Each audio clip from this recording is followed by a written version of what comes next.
It is 6:01 on Tuesday, October 15th of 24. We will call this regular Hermosa Town Board meeting to order at 6:02. Roll call. Kramer's here. Ferguson. Here. Coots. Here. Harris. Here. Service. Here. Good. Thank you all for coming tonight. I appreciate the attendance. Stand, and I'll lead you in the Pledge of Allegiance. I pledge allegiance to the flag of the United States of America and to the republic for which it stands, one nation, under God, indivisible, with liberty and justice for all. Thank you.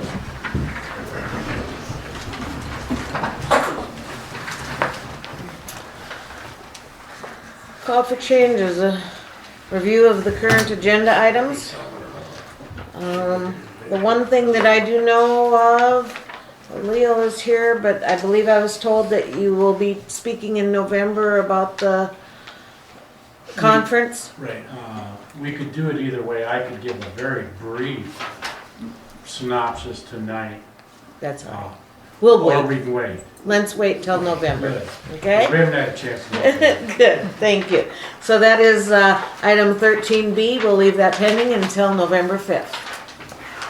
Does anybody else have any other items on the agenda that need modified, changed at all? I would entertain a motion to accept the agenda as amended. I make a motion we accept the agenda as amended. I'll second that. Motion's been made and seconded. All those in favor? Aye. Aye. Motion carried, thank you. Consent calendar, approval of October 1st regular meeting minutes.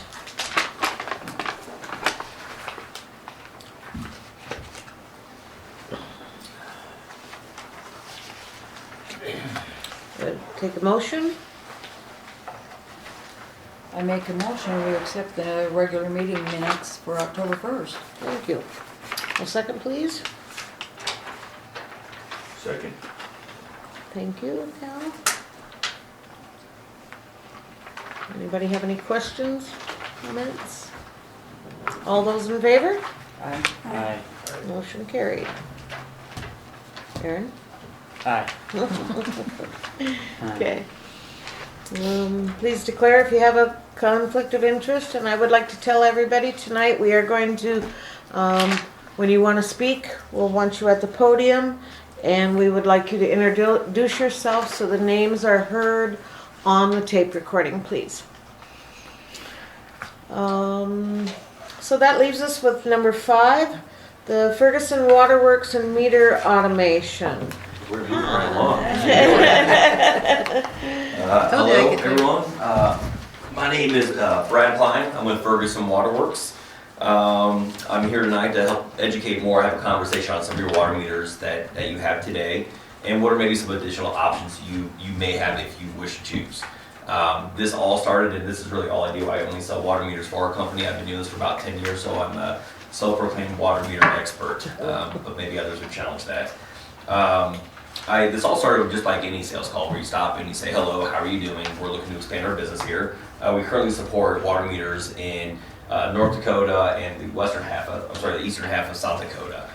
In the Panhandle Valley behind, we actually have several referrals right here in the state, anything from Sioux Falls to Brandon here on Yankton. Some of those towns we're actually doing change outs where we change the meters out for those utilities. And some of them we just simply supply the meter and they have other devices on them that read them. But in the state, we're actually rather prevalent other than out here in the western half.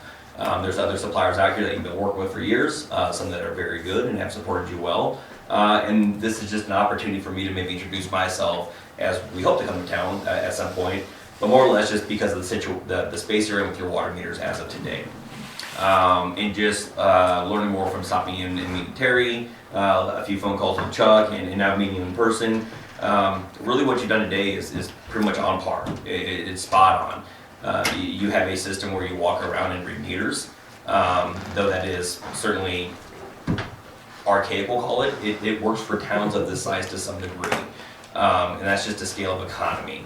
Really where you're at though, you start to get into that next layer of technology, which we have at our product. We'll have anything from drive-by systems, systems where you own a network, and even systems that use our cellular networks. And we'll get into some of that in a bit here. But towns of your size definitely venture into those technologies because it's warranted when you look at the cost. To walk around and to read meters just takes time. Taking that data and putting it on paper takes time. Taking that paper and putting it in the system, that all just takes time. Again, does the city have the time to do those things? I'm sure you can justify it. It just starts to say, well, what else could we do with that time? Maybe other things within the system, within our community that we're hoping for. And so I think a city of your size is absolutely going to have advantages from taking on some technology, with or without my system. I'm not here to certainly talk anything ill on my competitor, but I do want to say that why I was certainly excited about the opportunity is your current supplier. Their next level is cellular technology. Ferguson and Neptune also do a cellular technology, but we also have layers in between that will, if you look at a spectrum, here would be cellular and here would be your system today. We have others that are kind of in between there that I'm hoping to kind of bring to the table at some point.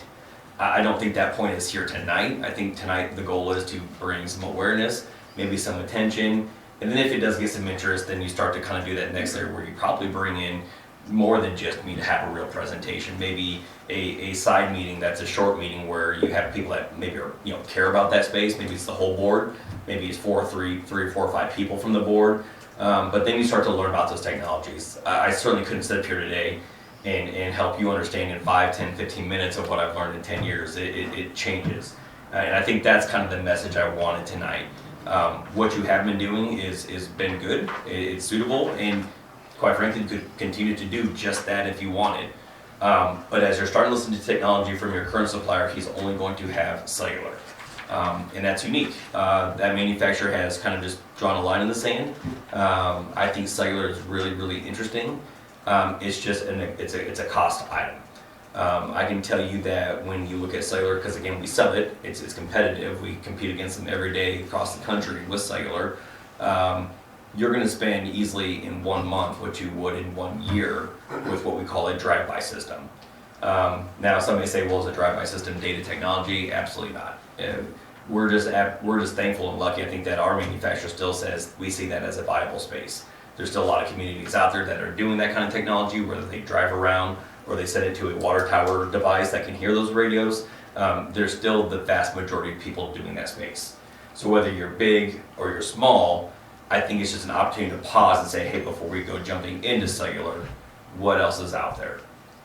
I don't want to throw scare tactics, but I can tell you I've been privy to the cellular space since its inception, for the most part, in the meter space. It has gone through iterations from the 2G world. We all know that for the most part, the flip phone days. That was the first phones in 98, 99, all that good stuff. But then you go to today, and every time in those transitions, as the utility was on those systems, they were susceptible to them too. So whether it was, hey, we just bought a new system and all of a sudden AT&T said, well, we're going from 2G to 3G. That happened in, what was it, probably 2014, right? Maybe it was in 15 or 16. That happened in that space. So if you just bought that system, it was now irrelevant, even if it was only 2 or 3 years old. I have no doubt that manufacturer in that town made some deal, they figured it out, and they found a way forward. It certainly probably cost money, but that's the opportunity I'm trying to come in from is looking at that kind of technology and just seeing what else is out there. So I know that's not a full-on presentation. I will leave you with some packet stuff, but I guess I'm kind of hoping to have the opportunity to really have a sit-down presentation with you in the coming weeks, months, in the new year. I know you guys are looking at it, I just didn't know how far you've gone with it. We have approved it in the budget for next year, and we have been talking about it for years. Understand that, yeah? And it has a lot to do with the time difference. By the time the meters are read and the papers, they've been read in the office and put into the computer, it's we have had some concerns about water loss. Certainly. And so we would like to put that to rest with having it be immediate like that. Okay. So, as far as the drive-by goes, how fast is that? Well, and let me go back on the cellular because no system out there in the industry is real time. like this. It's really not. And I think that's stuff that I've had to learn over time as I've sold these things. And all of a sudden you have to adjust your message because you learned something new in it. Cellular devices calling 4 times a day. So even at that, you're getting delayed data to some degree. And then you have to learn, really how much are you behind that system and looking at it. There are systems there that can do that stuff and you can monitor it. I just kind of also make sure like setting that expectation of really being behind it. Hey, emails come in, you're not always just like they're checking them. That data does come in, but it only does come in 4 times a day. So that's something I do like to, and that's the same with ours. They're very similar products. Okay. The drive-by, that comes in as often as you read it. So if you read once a month, which is, I would say, standard, that's when you get that data. Then when there's a trigger there, it's the same thing. It's day to date, if you will, but you get a flag. Then you can say, hey, something may be going on. We're going to come and investigate, see what's going on. So there is some lost time there, but typically you're talking less than 30 days. If you go just one step past, so let's go, I hate to say below cellular, but past drive-by is putting a fixed asset on a water tower, something that you own. And then instead of being a network that you rely on at AT&T, it's just your network. So there's almost identical concepts. It's coming back. I hate to say real time, probably more real time than cellular, but it's just as soon as that data is heard, it's brought back and you can see it then. It's just your network. You're not relying on AT&T. Price-wise, I would say it's maybe a little cheaper, but those are things that I'm asking or I'm I guess recommending to kind of make sure we look at before we go forward with just cellular. Okay. And I think that'll be unique about Neptune as well. It would be a new brand to you guys, I get that, but you're kind of at that fork in the road. If a conversation like this helps you decide, like, hey, we like what we're doing and where we're going, great, then there you go. That's part of how this business goes.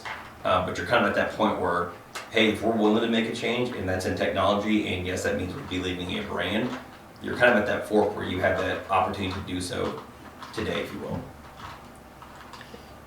I know it's a big decision, you talk relationships, people that have supported you or you've worked with, but that doesn't always mean their technology that they have is what is right for you moving forward. Especially when it's this is what it is, this is it or it. We have more options available to the utility. Okay, thank you. Any questions from any board? Okay. What I will leave with, is, again, I don't like to just kind of go through this because it's a packet, but I will at least leave stuff in here is just a little bit about kind of the what I would call unique advantages of Ferguson and Neptune. I put in some of the utilities we work with already in the state, and feel free to call any of them. I think we do a good job for all of them. And then there's going to be some product data, and there's some stuff that's probably really boring, and an engineer drew it up and no one ever reads it, but I want to make sure you have one too. But certainly, take a look at that stuff. And I think at this point, I'll kind of maybe hang tight. Terry, if you guys decide that it would be worth your while to kind of hear me at a more off-side meeting where it's not in front of the whole community, something like that usually takes at least a good hour. I've done them over lunches, and they can be a good 2 hours. They're there to educate you and help you kind of make sure you know what you got. Educate us in 2 hours.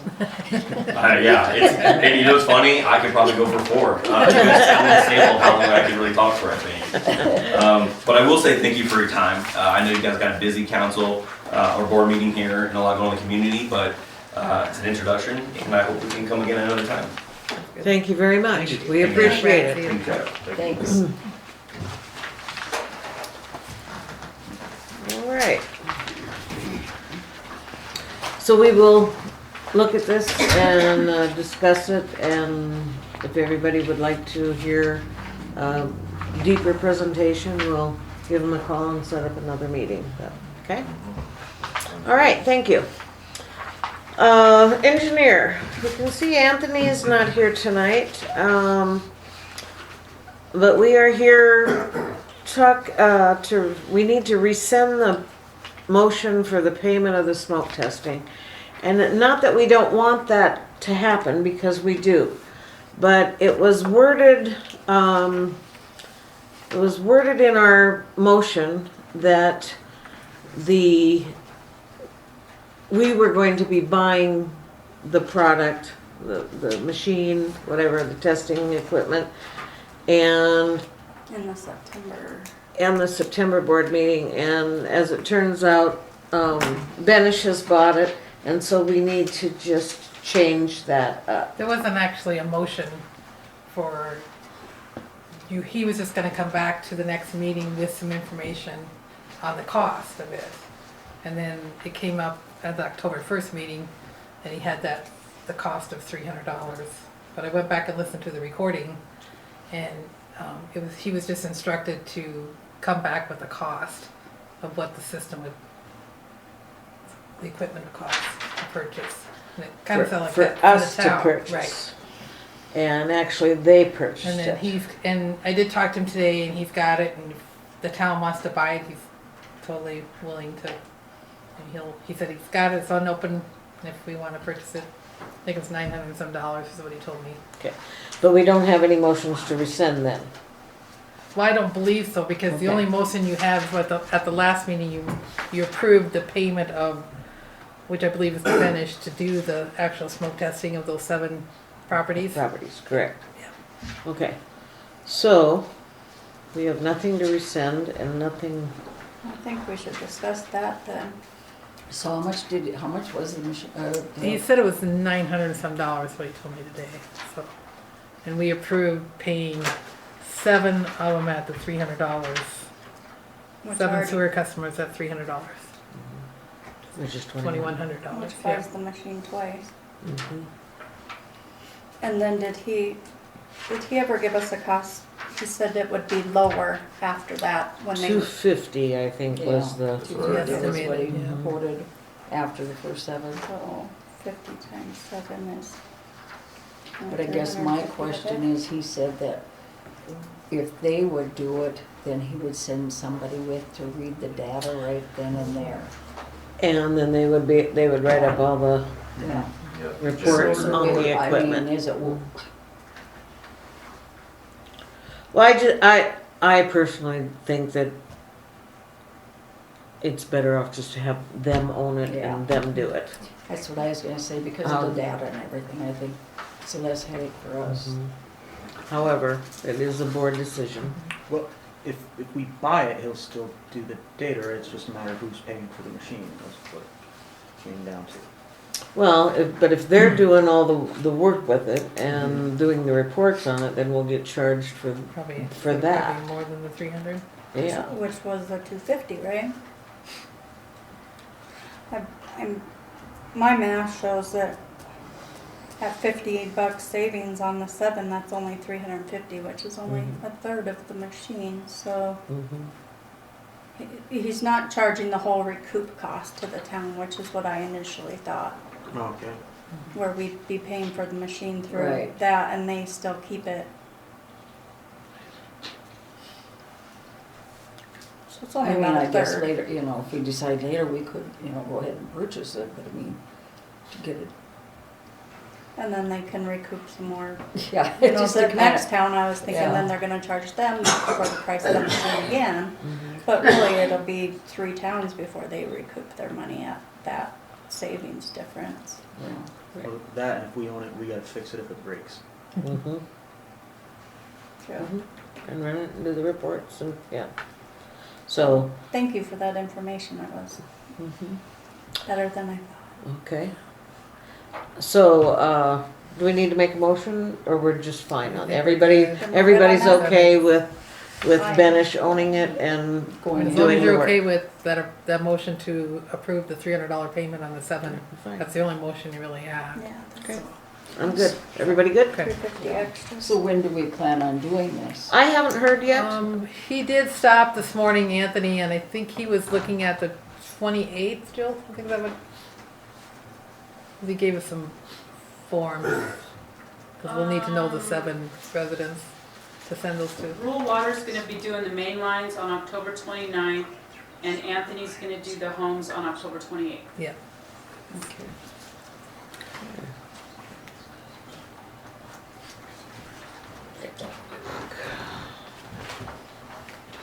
Did you get the addresses of those 7 then? Yeah, Okay. Chuck was with Chuck me had today, we those, looked at okay. Beacon, and I have everybody's Perfect. names already. Who's doing the main line? rural water. rural water. Okay, very good. So that brings us to planning and zoning. I have 7A, Deza Lentz, who has a CPA business over at the community center. She is interested in purchasing a home in Hermosa to operate her CPA business, a residential home. I did attach the ordinance 15564, customary home occupations in the packet. She just needs an okay that she's approved to move forward with that. Or if not, why not? And Deza's here if you have any questions. Do you have a house in mind? No, there's very little activity right now. I'm looking at stuff, but I'm also Just not in a rush. I just want to have the, opportunity if it comes if up. it comes about, and I don't want to buy something and then beg for forgiveness later. I want to make sure I do everything in order, and if I mean, I've been over at the community center for the last 2 years, and it's working, but I'm also expanding, so I may need a little more space in the future, and just want to be able to, if something comes up that works, I want to be able to jump on it. Okay.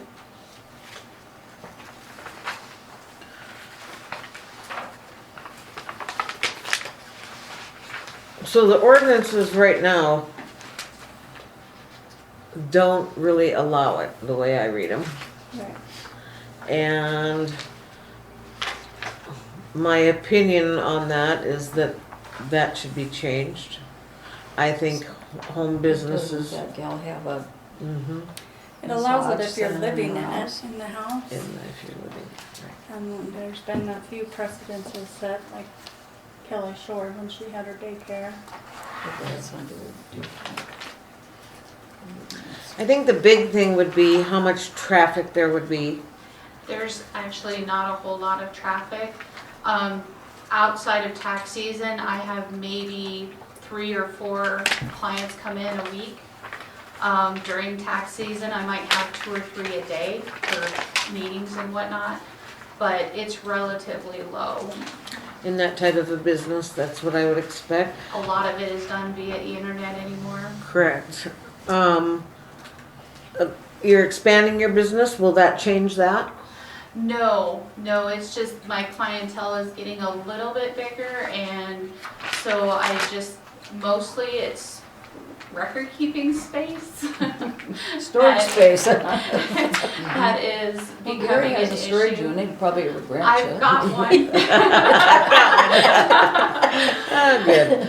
Yeah, but, so I'm not expecting to, like right now I have 2 part-time employees. I'm not expecting to have any more than that, and they only work 2 to 3 days a week, and one is only coming in 1 day a week now. She's working remotely from home the other 2 days, and so it's just more space is what I'm looking for.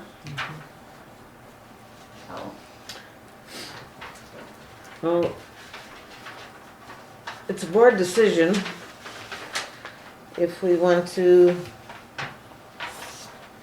allow her to do that with a variance or with a, yes, Dan. I knew, it's all right, go ahead. Oh, please, up here. Pardon? Would you please come to the podium Sure. and state your name so that it can be heard on the recording? Dan Holsworth, and I love the family, I love the business, but we've been through this before. And that's why circumstances were brought forward that would break that precedence of the ordinance, even changing the ordinance or going to a variance, that were gonna cause problems because of a saw sharpening company or a lawnmower company, or somebody else comes in and says, well, you allowed this one, you can't stop me, I'm gonna come in too. We did look at possibilities if, let's say she bought a residence next to the commercial area. Well then great, we would look at rezoning that property to fit the possibilities of that, and then make it work where it would be in a better circumstance. And And we've had a couple people that tried to look at that kind of a circumstance too, but, and like I say, I love the business, I love everything that's going on, and it's the future, you know. You gotta think of the neighbors who down the road, if another business is put next to them, that isn't as quiet and maintained and well situated as hers is, you're going to have residences upset then if they plop next to Cal, or if they come next to Shannon or Chuck or any of the others, and it's something that's a late night welding shop or a fabrication shop, or, you know, so them are the incidences that we had brought forward to us before. So like I say, it's not a personal thing, it's a precedence thing, and it's looking at lots that would be closer to the commercial side. Thank you, Dan. What do we do about the gal that has a massage in her house? I believe that is, She lives there, doesn't she? oh, she lives in it. She lives in the house and she has a massage. Right. But this It's allows for it, Yeah, residing on the conducted by premises. members of a family residing on the premises. The gray area is that it would be a business only. And then business is Yeah, she's not conducted living entirely on the structure. premises. Right. So Dessa wouldn't be living in the house. Well, did you want us, you know, maybe live in the house? Half the really, time. I kinda like mine, but, you know, my only other option is going outside of city limits and moving it that way, so. Shannon. What is your time frame of wanting to get started? I don't know, that's the thing, I'm waiting for a property that fits my purpose. I don't need a 3,000 square foot house, I don't need a huge mansion, I'm just looking for something that will be suitable to operate my business out of. And there's not a lot of commercial property in this town. The reason I ask is that, you know, do we have time to have a work session, review this, and get the ordinance changed? But are we gonna wanna change it? I mean, Well, I think that, I guess that's up to the board, but if we change the ordinance for an option for board approval on a case-by-case, business-by-business,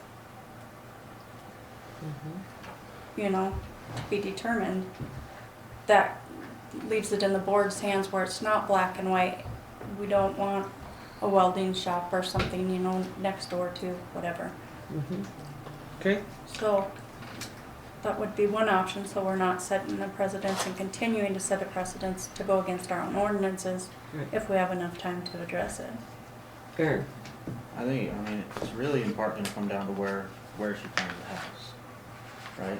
I mean, if it's bordering an existing commercial parcel, then rezoning Is is the very avenue to easy. take.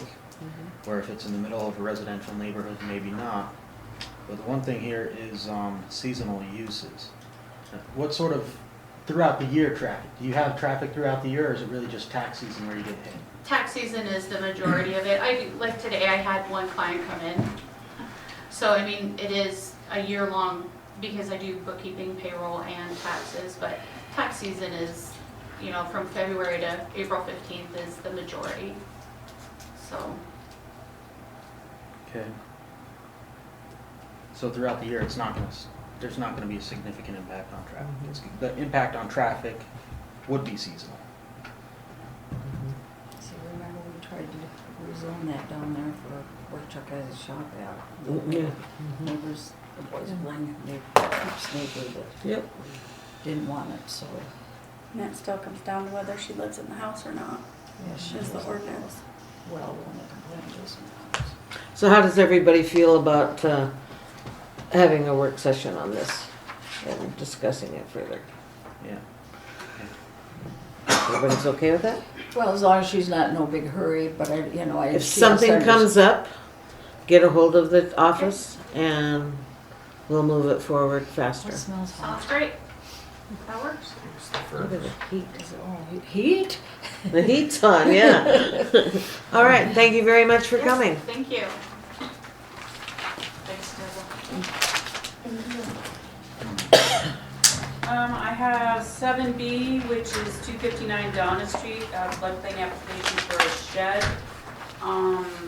I talked to Kent earlier before the meeting started today, and if you want to call him, he's available. He had a recommendation that we follow Elmer's recommendations. And refresh the board on what those were? Please. To deny it.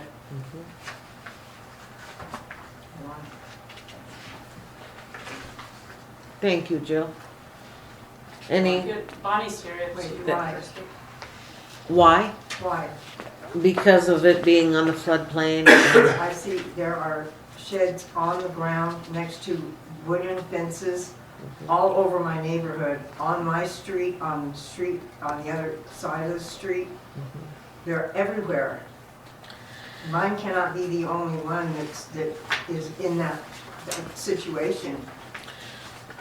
What I can explain about that is I can't tell you every unit, but what I can say is that the FEMA regulations changed I think it was 4 years after our flood, and that's when it came about that way. 4 years Jill? after which flood? I do have chapter 151, the flood damage prevention, and that ordinance was passed November 15th, 2011. So I can't say what sheds or fences were there before 2011. That could be the case why some people do have a shed or a fence. And I was told when I was here before, I couldn't have a fence unless I had a breakaway fence. I'm the only one in the neighborhood that has a breakaway fence. So I have tried to comply with everything you guys have told me. I understand that, Bonnie. You have tried to comply, or you have, and I understand that. But what I'm telling you is that before 2011, we had no regulations, or not as many regulations, and it wasn't as tough. FEMA changed the ruling on what can be there and what cannot be there. And they have done this all over the country, not just here, but they have made their way around the entire country, making things more difficult to build. Unless you happen to be, I guess, in New Orleans, or they seem to do it over and over again. I don't know, It but doesn't make any sense. I'm not arguing with you at all on that either. Did Elmer do those Did reports? somebody we come asked out him and do the hydrologic and hydraulic analysis? No, that is one of the things that That is required. it is required, according to Elmer. and I'm sorry to tell you that that is a motion that we need to rescind also. I'm sorry about that, Bonnie, also, but that is it's a very expensive, time-consuming thing, and it's not in our ordinances to pay for them out of the town's I would have finances. paid for it had he done it, but he didn't do that. He just put it into the report that he had, that he gave to the board and said, here's what is required, but didn't do it, and he's the one that does it. I don't get it. So now I paid him, or I've paid the town, because you paid him, $368, and there's nothing to show for it. Except you should have had this done, and he didn't do it. I believe that he was not asked by you to actually do that, and that is at a different cost than the fees that you've already paid. He was not even supposed to do a report before, because that was required by ordinance, or by statute, or whatever it is, by ordinance, I think. And he did not do that. Instead, he did a report, and then said, this is required. Well, why didn't he do that then? Why didn't you do that, Elmer?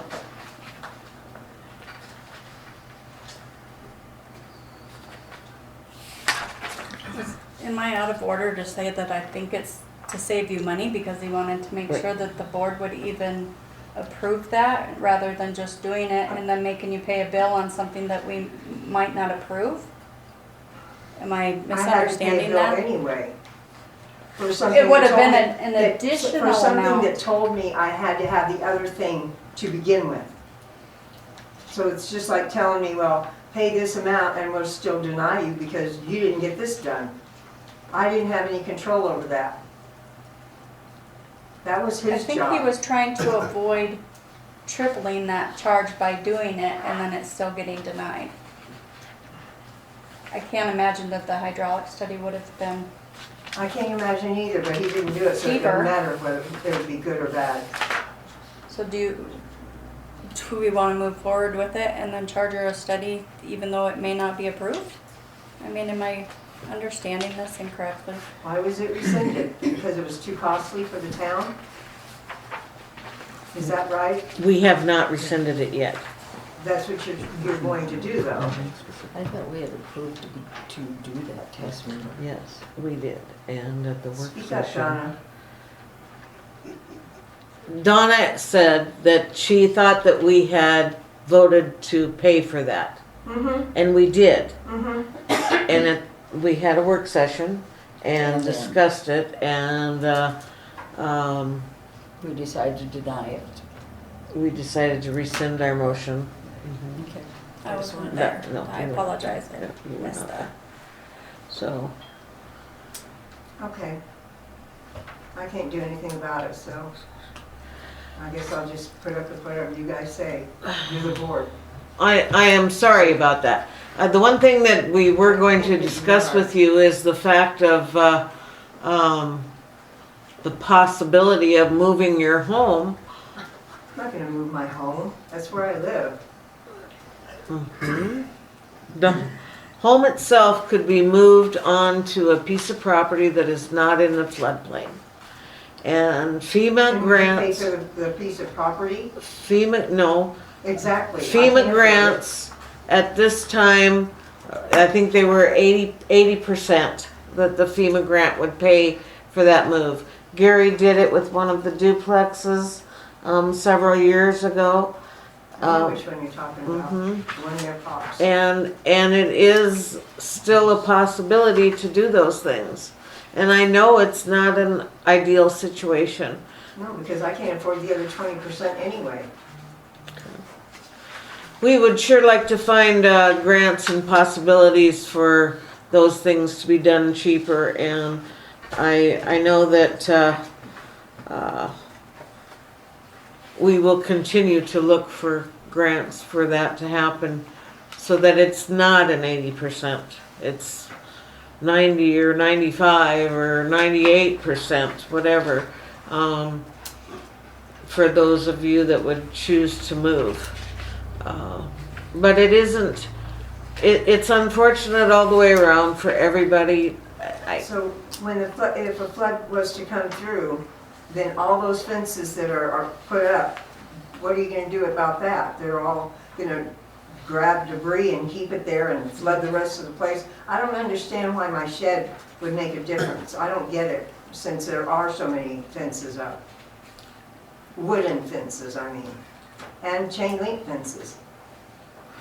I couldn't even have chain link, all I could have was a breakaway fence. Mhm. So There I are, did that. there are other breakaway fences down there, maybe not right next to you, but somewhere there is, because I know we've approved. Well, there A are couple of sheds them. right next to me Yeah. that are on the ground, level with the ground.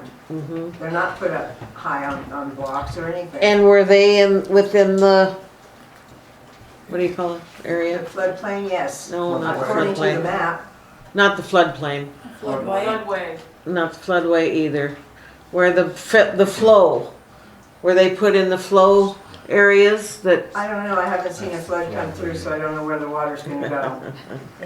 I hope we don't see one I come hope through. we don't either. Even Chuck has a shed on the ground. Mhm. Mhm. Well, I think there should be an Very tough. application, detailed information of each one that's been approved since the flood. There was at my time there, and I'm sure you didn't change that in the 10 years I haven't been No. here, I would but like to know whose houses were, or whose sheds were built before 2011. You are Should more than have welcome to flood come up and do the research along with help from the office staff if Okay. you would like to. All the propane tanks should be anchored down. Anchored down. Mhm. Garages or sheds had, depending on where they were in the elevation, and they had flood vents. Was this hydraulic study supposed to be the new area where the shadow of the house? The or shadow of the whatnot? house, yes. Yes, that's the difference. And then it's just, like FEMA always said, that, you know, you add a tree and add a tree and add a tree, or add a pebble to the glass of water, and each one you add it, the water rises, the water rises. What if there is no shed, or what if there is no flood? There will be. Oh, we don't We'll all know about be- that though. There's no tomorrow. But, I hope that there's not. yeah. It wasn't much fun, I tell you that right now. I'm Wasn't sure any it fun wasn't. at all, I and, think it was and horrible. none of us wanna go through it again. And hopefully we never will have to go through it again. However, there's no guarantee about the weather or any types of storms or the possibility of that happening. It could happen tomorrow, or it could happen 500 years from now. It's just unknown. And it's the federal government that tries to protect the public, and sometimes the protection is hard to take.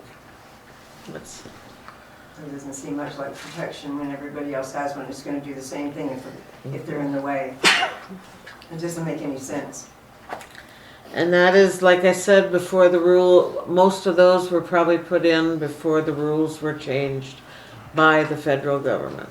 And the problem with it is, and we even said at the time, we didn't qualify for most of the FEMA grants, most of the FEMA money and all of that, because at the time, and I can't quote this exactly, but I think it was, we had 50 homes needed to be damaged within the area in order to qualify for, Dan, what were we?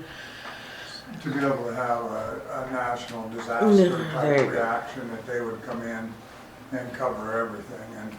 And also, if you remember when the flood hit, with that 2011, what occurred is a lot of people stuck sheds in, stuck fences in before the mapping of Right. FEMA was done to re-regulate where the maps showed what was gonna be where in the AEAO zones and what was going to be feasible and be able to be done within them areas of that. And I know that's what makes it so difficult for those that moved in after, I because didn't. I moved in 2000, or the house was built in 2008. right after the flood. Right, but that thing didn't come into effect until 2011. But I'm saying there was a period when they were remapping everything. And so everybody that was able to put a fence or shed or anything or reclaim themselves or rebuild did immediately before Immediately. the changes took effect. Those that didn't realize the impacts that were gonna happen after and how stringent they became. And so when that occurrence happened, then reality set in, and the problems is too, education.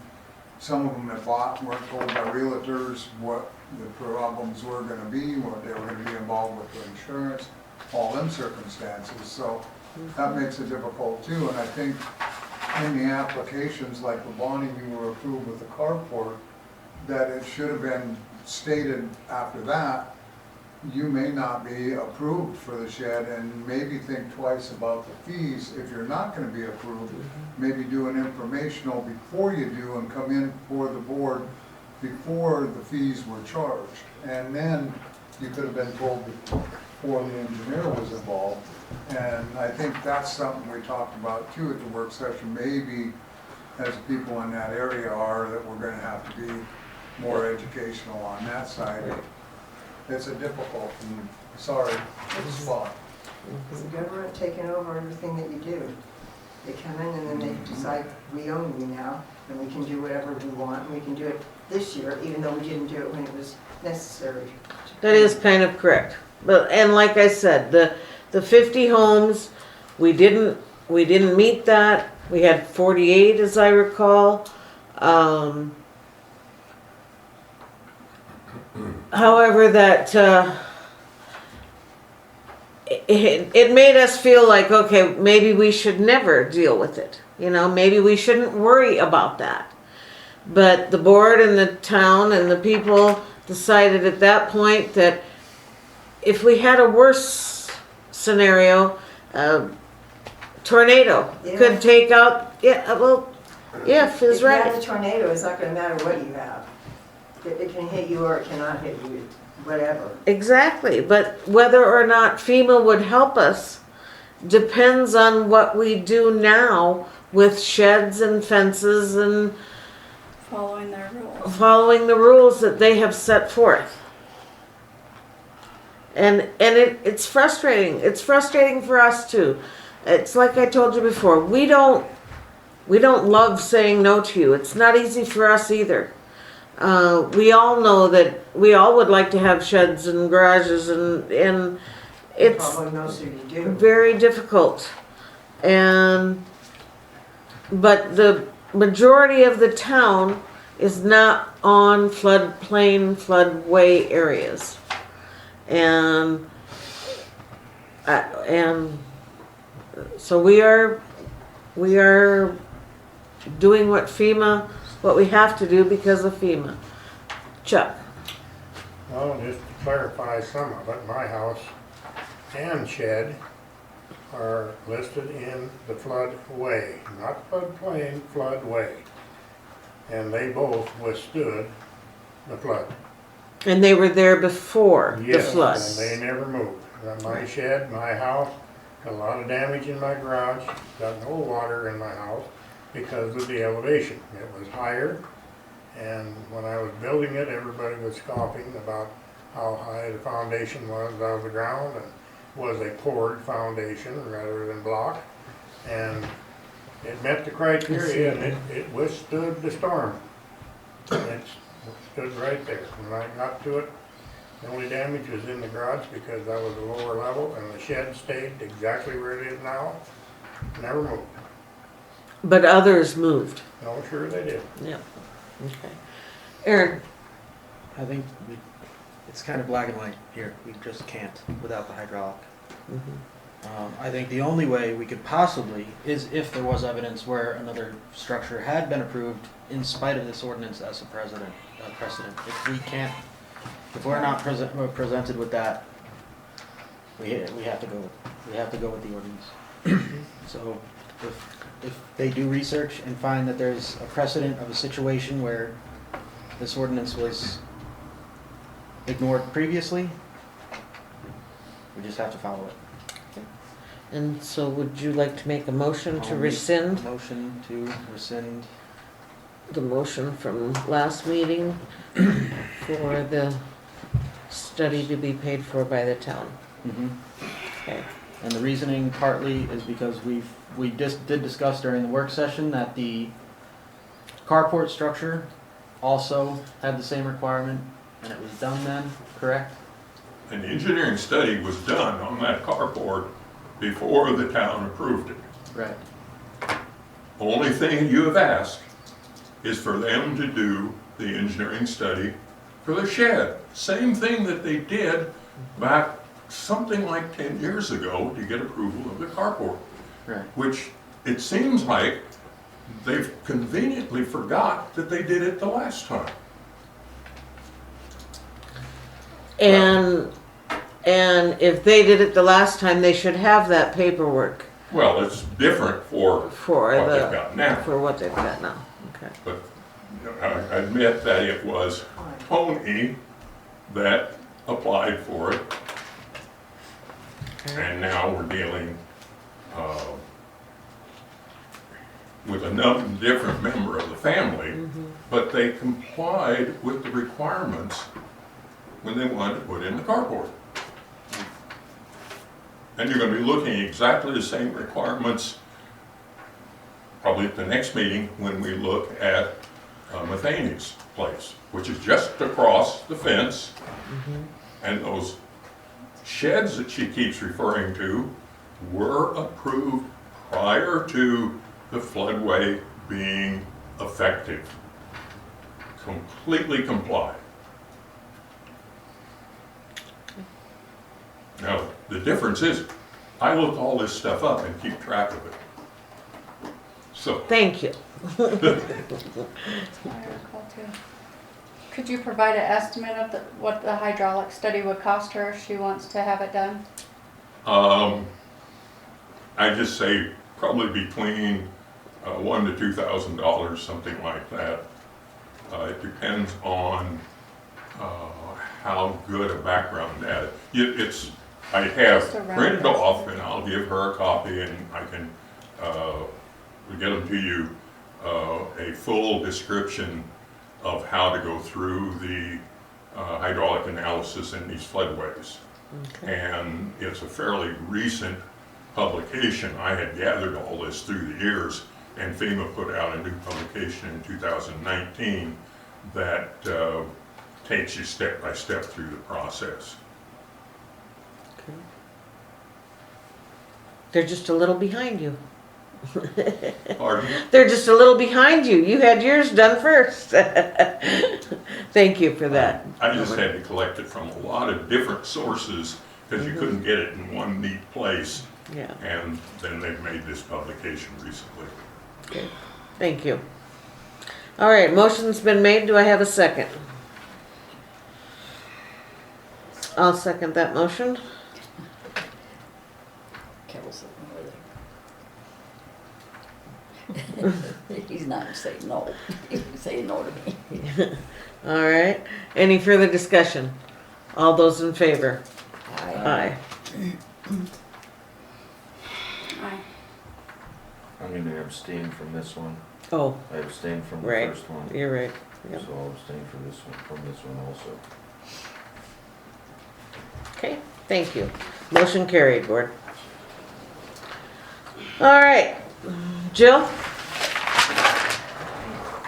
That was fun. Thank you, Jill. Thank you, board. Thank you, Bonnie. I got 7C, plat application, RNA tracks 1 through 4 of McDermott subdivision. Great. And Greg is here tonight also. Hey, Greg, how are you? Well, I'm good, thanks for asking. I understand you'd like to have people at the podium. Yes, and thank you so much for doing so. I sent material, and I hope that each of the board members got it. I sent it out yesterday, I don't hear anything back. So I guess I'm not quite sure how I might help you make your decision this evening. I didn't see anything in the packet, and I think that... Greg, they have this, you have this. Oh. They have this information. Most of our packet has to do with you. Well, that doesn't sound quite so good.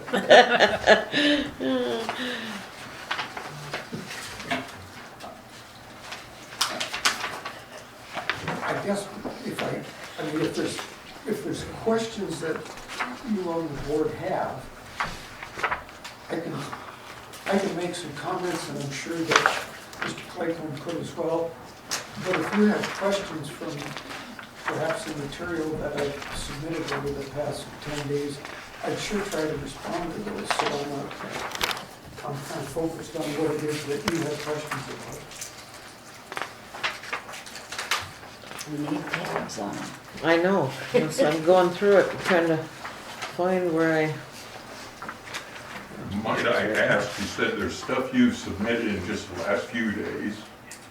I sent an email on Monday. Yesterday. Yeah, I understood following the work session, it was my understanding that there was a question about whether or not the cul-de-sac, as I proposed it, the cul-de-sac would be a dead-end street. And so that was one issue. There also was a question about the utility easement on the, as I understood it, on the proposed law. If I were to simply talk on the cul-de-sac, that's been there for 30-some years and not been improved, and I see other dead-end streets in town that don't end with a cul-de-sac. And so from my perspective, I'm thinking if it's not gonna be gravelled and it's not gonna be improved, well, then why not make it like the other streets in town? And so that's, I'm sure the other side of it is, as someone pointed out, well, if it's been platted that way a long time ago, the town might say, well, we just wanna keep it that way, so. That is pretty much correct. Well, Along with the fact that we feel that it's safer having the cul-de-sac. That's why, part of the reason why it was put in that way. And we do have others that are also not finished. At the end of Josie, we have one that is not gravelled or finished, but could be. It is town property and platted so, and so that would, the way I'm seeing it is that it would be basically giving you or that lot, that land, and Oh, I can't do that for anybody else, so oh. Okay, I didn't, okay. Okay. So,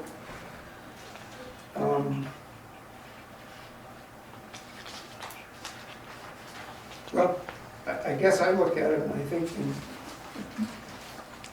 the likelihood that it's ever gonna be developed seems slim to nothing. Because I've heard the board say that, well, first of all, there's not much property at the end of it, and secondly, the board's been clear about concerns about development in the floodway and so on. but here we are. Yes. Well, but I didn't know it was a Yeah, matter of, okay. that was the issue, because as I see it now, it's basically been, for the most part, been a hayfield for 30-some years, and the likelihood of seeing it graded up and gravelled and all of that seems extremely small, but anyway, so that was the first Okay. matter in the email. And as I pointed out, as I counted it, there's roughly 10 other streets that dead end in the community, which aren't a cul-de-sac. They show on the street map, that's just a dead end street. So I didn't think, I was asking, so I thought that was significant.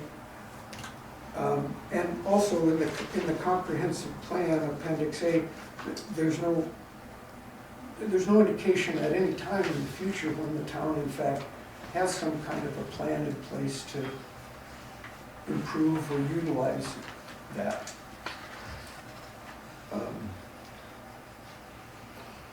We would love to. And hopefully someday we'll have enough tax dollars to be able to do things like that. Can I stop you for just a minute?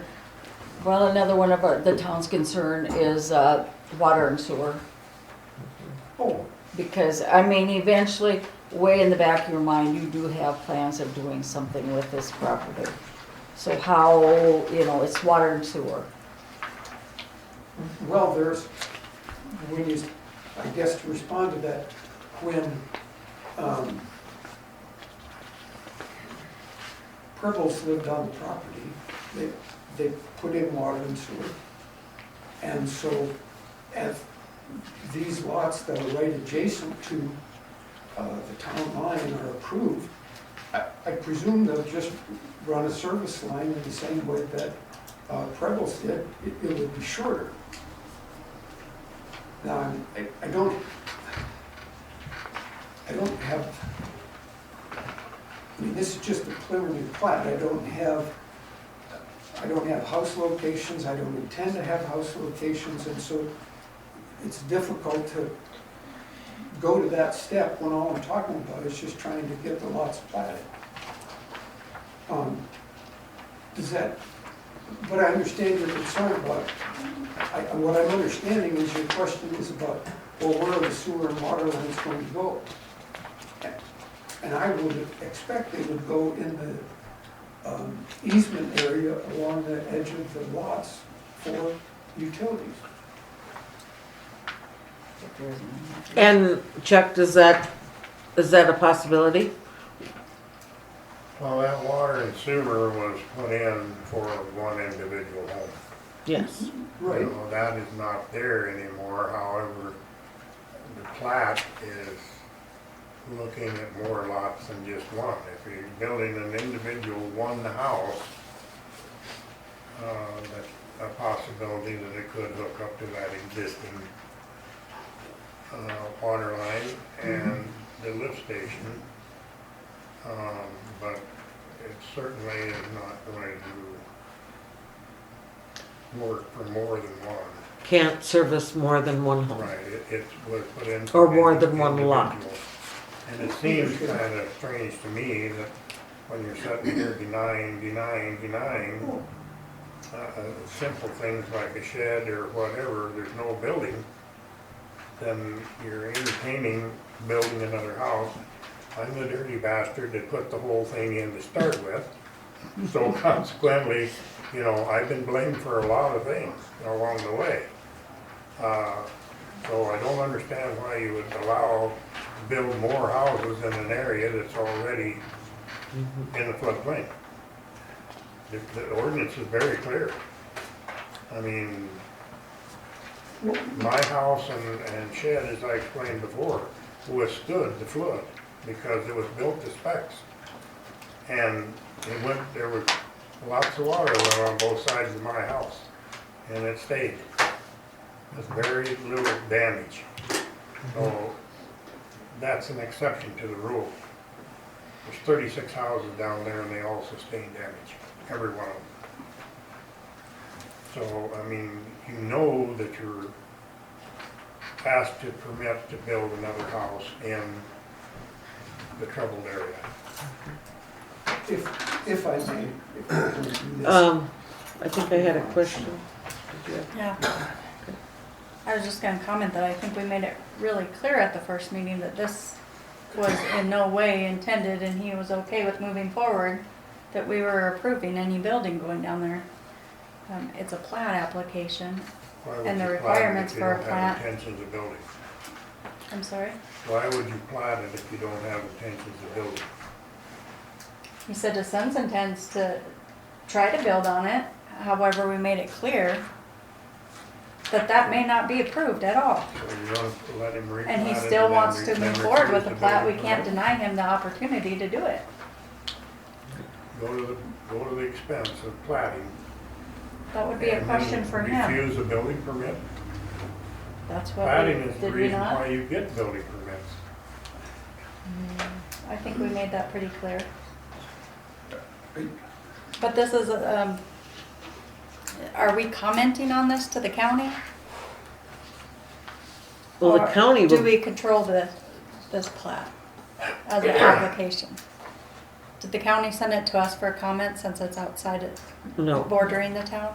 It starts with you and then it goes Right. to the And county. then goes to the county, okay. And how wide, I apologize, you told me this last time. How wide is the road, this easement? The proposed easement for the third lot is drawn at 15 feet wide.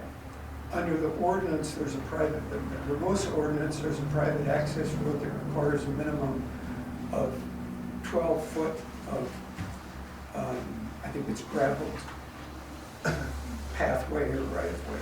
So I believe that would meet that requirement. It's not much And room. Okay. Aaron? Didn't we say we were gonna stick with the 20 feet for that easement? We need that 20 feet. I thought we were totally not. may I address that? there is a, as far as the, I think, I'm sorry, I confused the idea, but the right, excuse me, the easement area for plumbing and utilities and so on is intended to be, I think, 10 feet off each lot line, so that you would have a total of 20 feet. And so in this drawing, I guess I thought it was, the note on the drawing itself is that there'd be a 10-foot utility easement along each edge, which 10 on one side and 10 on other of the lot line would give the 20 feet that I understand your ordinance requires. So I think, so that should meet that requirement. Except for that, isn't there fences already on that line Well, on the, on the north sides? yeah, there's most of the people along there, I think, have put up a fence on their lot line. Mm-hmm. But that small portion needs to be more than utility easement access, that's also access to the lot. Well, there's 10 foot that I understand would be the utility easement. And then for the third lot, there is that 15-foot wide, or excuse me, 15-foot wide private access easement, which is, allowed by the ordinance. Jill? I think with approving or denying the actual plat application, is it the board's decision that we are not giving away that cul-de-sac area, so that is going to have to be either redone and denied tonight because of that? If he's to change his plat design down the road, if the town's not willing to give up that circle, which is part of his, part of that first lot there. I think we need to address that first before we address The rest. everything else behind it. Okay. I think it should be comprehensive. I mean, you don't want to fix one issue, come back, fix another issue. Well, that would be another issue Right. too, yeah. Definitely. I'd like to give him the information he needs to make it right if it's possible. And, Jill? And I do have one more thing. I want to make clear that Chuck Ferguson's house is in the floodway. This lot is located in an AO zone, which if you read our ordinance 151:18, I encourage everyone just to read that. And I believe if he follows the recommendations that he is able to build a home there. That's just how I read it. What it says is that there's a required minimum elevation. Yes. And so, of course, anyone that would come back for a building permit, hopefully my stepson, yes, he's going to have to demonstrate to the building official that, okay, here's how we surveyed it, here's the elevation, here's the proposed construction for the footings and the foundation, and therefore it meets that 3 foot plus 1 foot requirement in that AO zone. Yep. Another question, Shannon? just a question. Is it possible for the town and him to swap and flip this, turn around the other side? Would we be willing to take part of this lot 1 revised and make the cul-de-sac here for, like in trade of this one? He doesn't own that. He doesn't own this one? No. I thought he did, I apologize. Can I see where you're drawing? This here, so that the circle is basically here, instead of here. This is You don't Coles' own this route. anymore? No, that's, oh no, I never did. That's Oh, okay. Davida's My apologies, that won't fix the problem then. Yeah, you tried. I tried. We can't do that. We need a full 20 feet from this. We can't count on these. Can you continue the road and put it behind? Instead of in front, to the north of the lot, could it be put to the south of the lot? Continue the road and put it here? You mean Give extend up. the road further in? Yes, so that the cul-de-sac is behind, so it's not giving up land on your lot here? Or do you just wanna try to refigure the lots? I guess either way, it sounds like I'm gonna be redrawing. I prefer not to be extending the street further as part of the, Sure.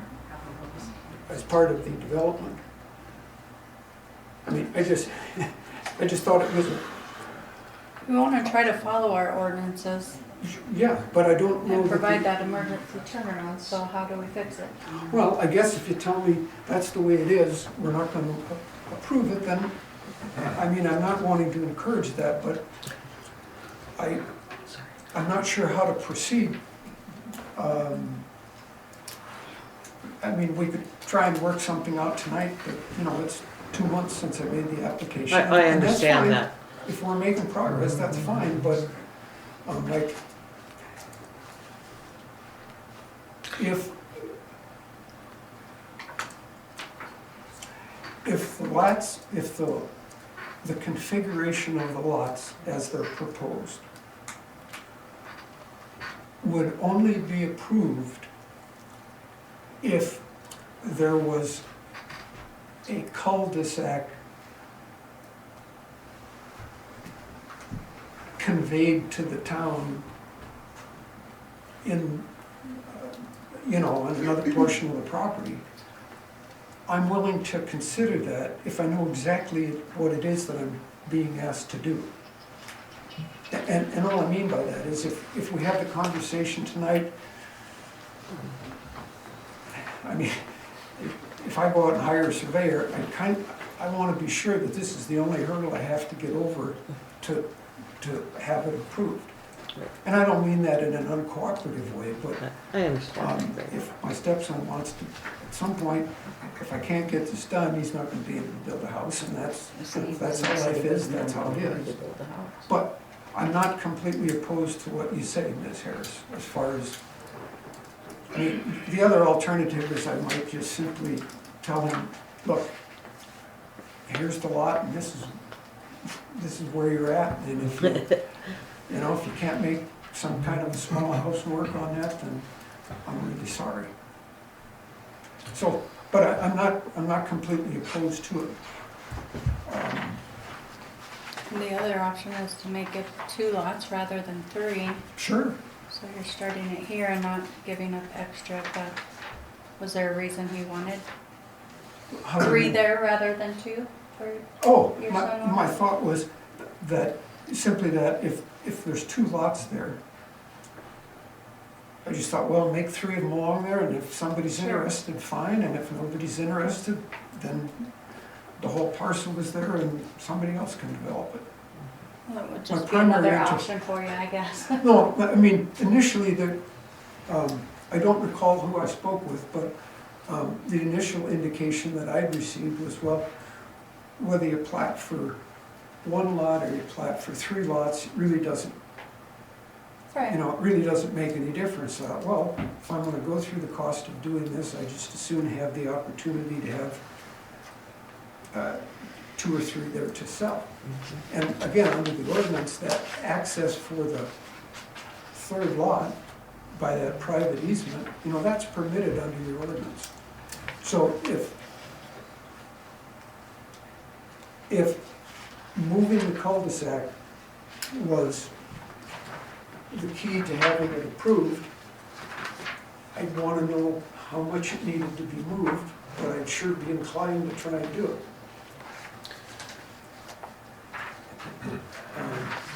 So, Are there any other issues that didn't meet ordinances? The biggest thing that I believe we discussed was the cul-de-sac and not giving up that land for the cul-de-sac.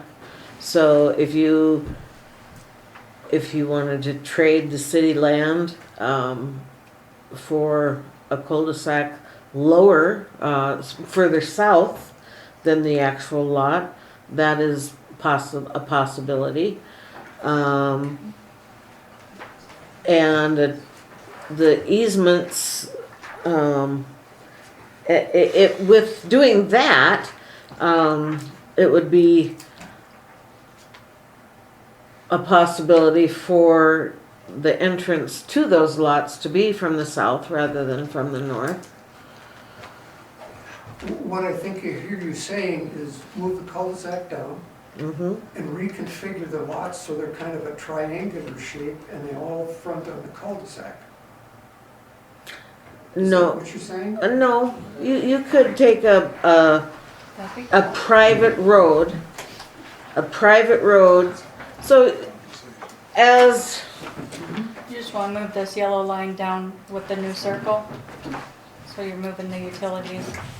oh, she's looking at her big one. If you move the cul-de-sac here and then she's saying put this here, the access on the south.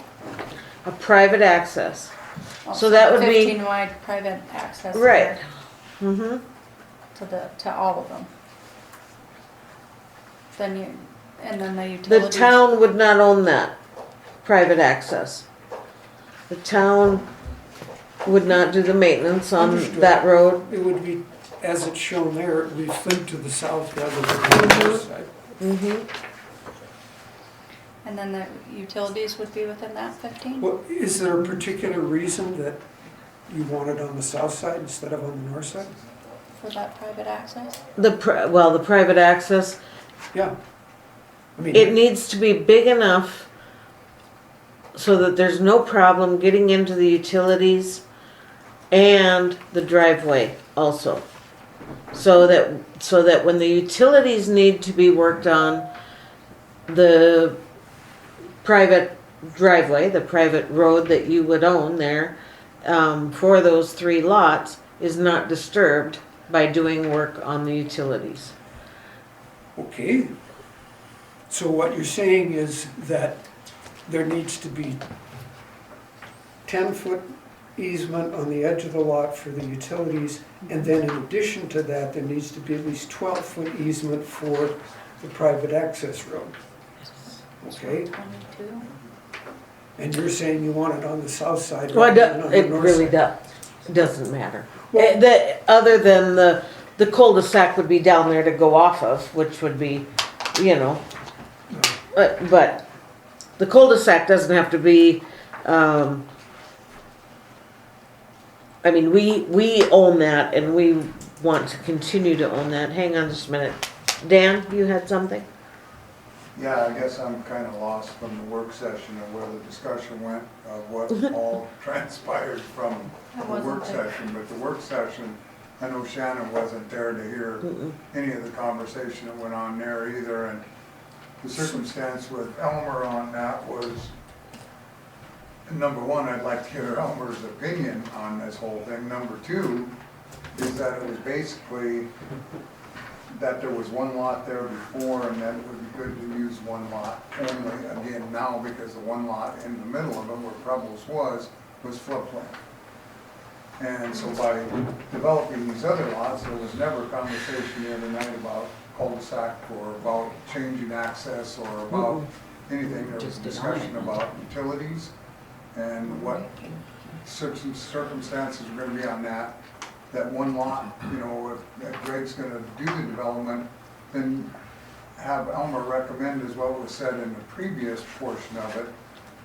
Then he could do one lot comfortably and let Greg do one lot comfortably and plat, or leave it as is and do that lot comfortably the way it is instead of trying to develop other lots. And would Elmer approve that? Because in the first meeting, when this was first proposed, Elmer wasn't for any of that either because of where it was at. So I guess I'm asking to please let Elmer give us his opinion on it. And then easements too. In our ordinance, it says everything's 20 foot if a guy's gonna go that way. Well, But I'd You like to hear gotta from have- Elmer, please. And Jill, was this considered at your work session meeting? we discussed this at the work session. Oh. Not, I didn't, if I had known it was going to be under discussion, I would have certainly tried to be here. I understand that. Okay. Jill? I just wanted to, in your packet here, I do have enlarged his plat, and it says proposed 15 wide private access and utility easement. And then on the very next page is 15438 utility and drainage easements, where it says utility easement shall not be less than 20 feet in width, unless otherwise approved by the governing body. So it's 20 feet on either side of the lot line? I think 20 feet total, right? Correct. 10 and 10. 10 and 10. But on your thing, it says 15 there. I see. I'm just, My yeah. mistake.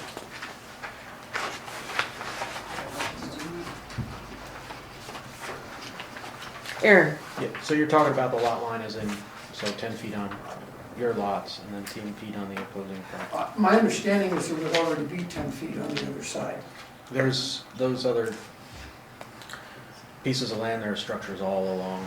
yeah, There's no easement On possible. on what would be the South. southernmost side of those other homes? Okay, well, Yeah, they're butted right against the property line. right. Because it's the edge of the town.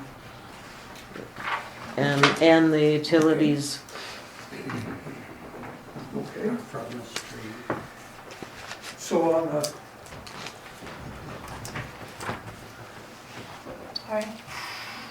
yeah, that down in this one, area, right. on the south side of these homes along Ferguson Street, there is no utility easement on those lots. Oh, okay. On the south edge? there's South no- edge. Okay, I didn't know that, I thought it was. A couple of those garages and sheds are right up to the wall.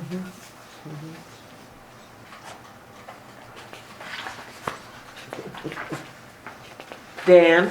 And two, there was a great discussion about consideration of annexation, if the plat was going to be involved and approved, and that the town would really appreciate that situation. But like I say, I'd like to hear what Elmer says. Okay, Elmer, you're up. Can you hear me without the podium? I can, yes. Thank you. Where you're sitting, you're fine, thank you. I thought I was going to get out of this without saying anything. I'm sorry. One point is, I deal with the floodplain. I don't deal with your subdivision ordinance. And I've done so many subdivisions that I can't ignore it, but that's not the thing I need to be commenting about. You have a town engineer who should be looking at things like that. My concern has been over adding additional potential building sites within the floodplain. And I must admit that part of my orientation now is that every time I look at the internet, there's all the articles about what's going on with the North Carolina and down into Florida, etc. And there's so much misinformation on the internet now that it's very difficult to sort out what is real and what's made up. But from my experience through so many years of dealing with floodplain issues, knowing that there's a very high probability of flooding in this area, I would recommend the town not approve a plat that would potentially add additional buildings.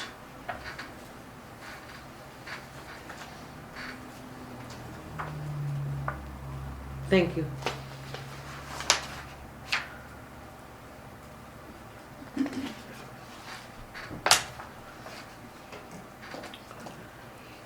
And our ordinance says, Jill, Our ordinance says 151:18, that AO zone, which his property is mostly in.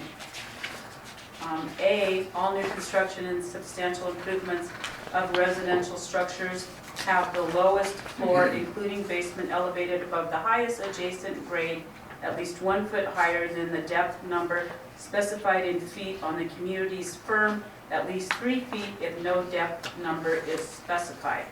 So that's, this is our ordinance in an AO zone, that's what it says. It does not say that we have to deny all. No, it's, Just for clarification, even in a floodway, if people comply with the requirements, They can build. yeah, you're not in a position to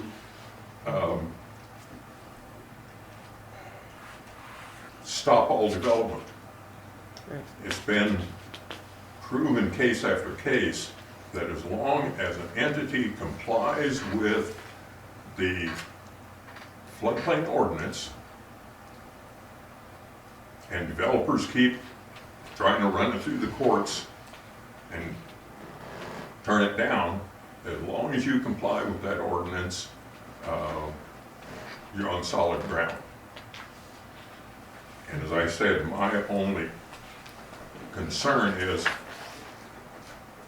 I don't want to be supporting addition of lots within a flood hazard area. And I think we talked about before, you know how many lots existed in the Heartland subdivision, which I don't know what all the reasons were, but the vast majority of those lots were replatted into just one large agricultural parcel. Otherwise, we'd be dealing with the probability of, what's in it, 50, 60? I counted one time, Chuck, I don't remember what it is. I don't know, I haven't counted them recently, but that plat still is in place. Nothing has been vacated or replatted or anything. The last plat that was pulled up that's on record is here in the office, and none of that has been changed, only the zoning. well, I guess what I would want to reiterate is that these proposed, first of all, it's just a plat, and there's no building permit, so I really don't know where my stepson wants to put his house. But the point being that if the elevation is done correctly, which it would be through the building permit process, then in that AO zone or in the AE zone, residences are permitted. So,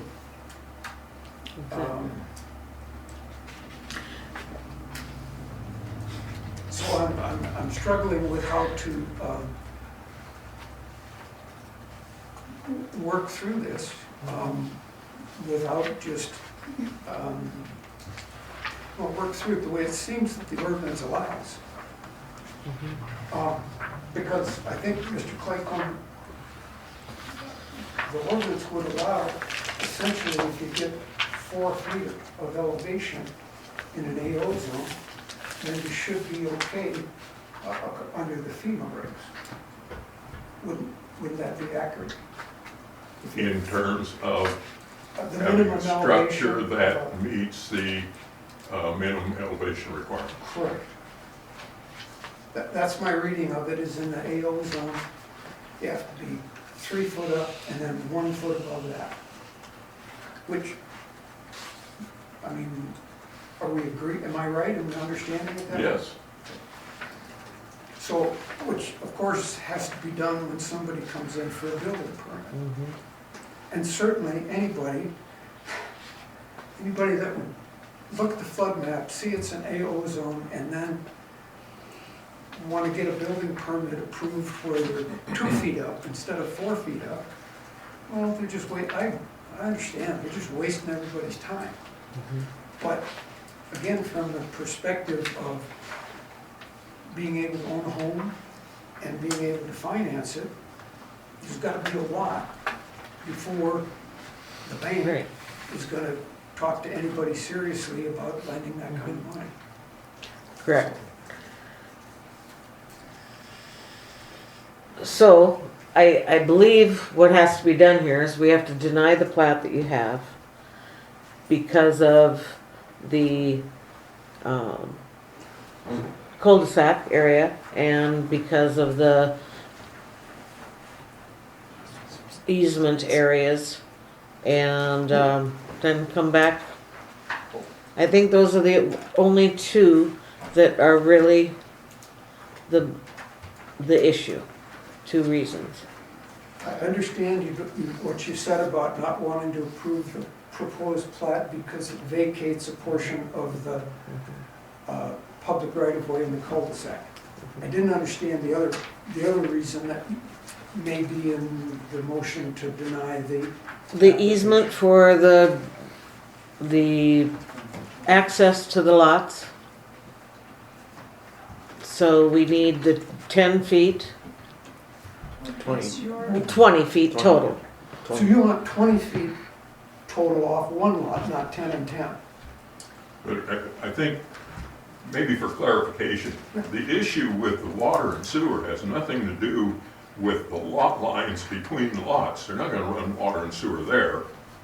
The water and sewer, if I understand Chuck and kind of logic, is they're gonna run along the north side of these lots. So they're going to be between the south side of Ferguson and the north side of these lots. And I think I expressed before, my concern is these narrow easements, whenever you try to go back in and repair, it just doesn't work. You need wider easements. But that's something that your ordinance, as Jill is reading it, looks like your ordinance, as long as he has a 20-foot wide easement for water and sewer. And I don't know that the ordinance says that it's one easement for both utilities or one easement for each. It's just that you've got to have a wide enough section in there to get utilities in and repaired. Thank you, Elmer.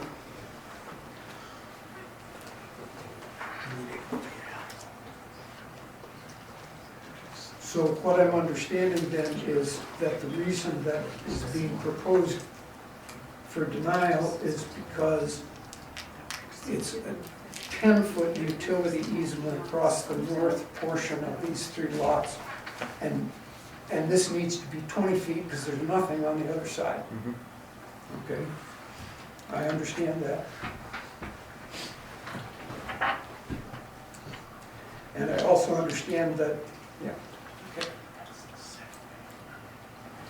Was there anything else, board, that? Okay. We denying this as presented or denying it completely and he has to reapply? Denying it as presented. Can we talk about what that means? Because I'm not sure what you mean when you say that. Well, that's why I was asking. I have to deny it the way the plat is put together right now. Because of the cul-de-sac and because of the easement. Meaning you don't have to pay another fee and start all over on the application. We just want the changes and Just something revised. revise it, Revised. yeah. So we can deny it as presented and you can bring it back revised, So it's, okay. change. So even though it's denied, it'll be reconsidered?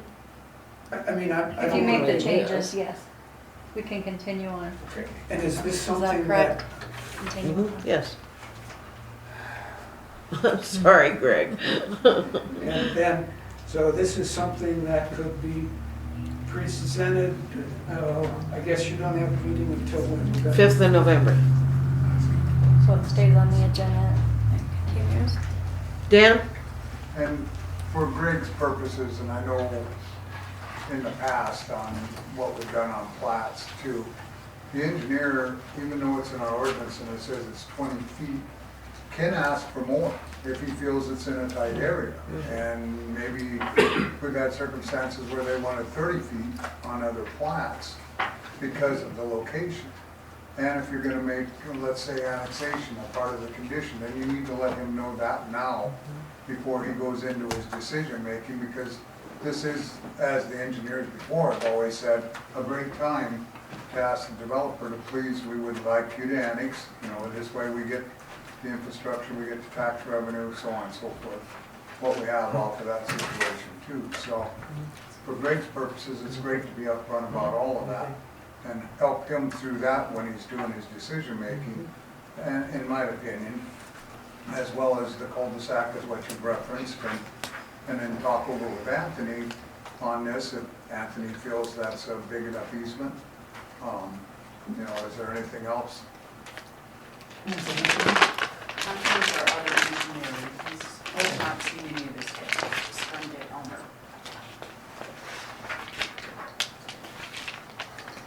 We will make sure he has that. Well, And, sure.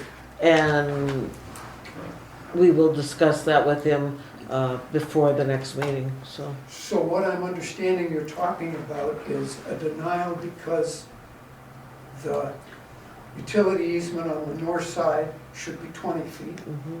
A denial because the town doesn't want to agree to vacate any portion of the cul-de-sac. But if I move the cul-de-sac, it would be approved. Would be reconsider, It would be considered. Okay, and I appreciate because that. there's 5 members.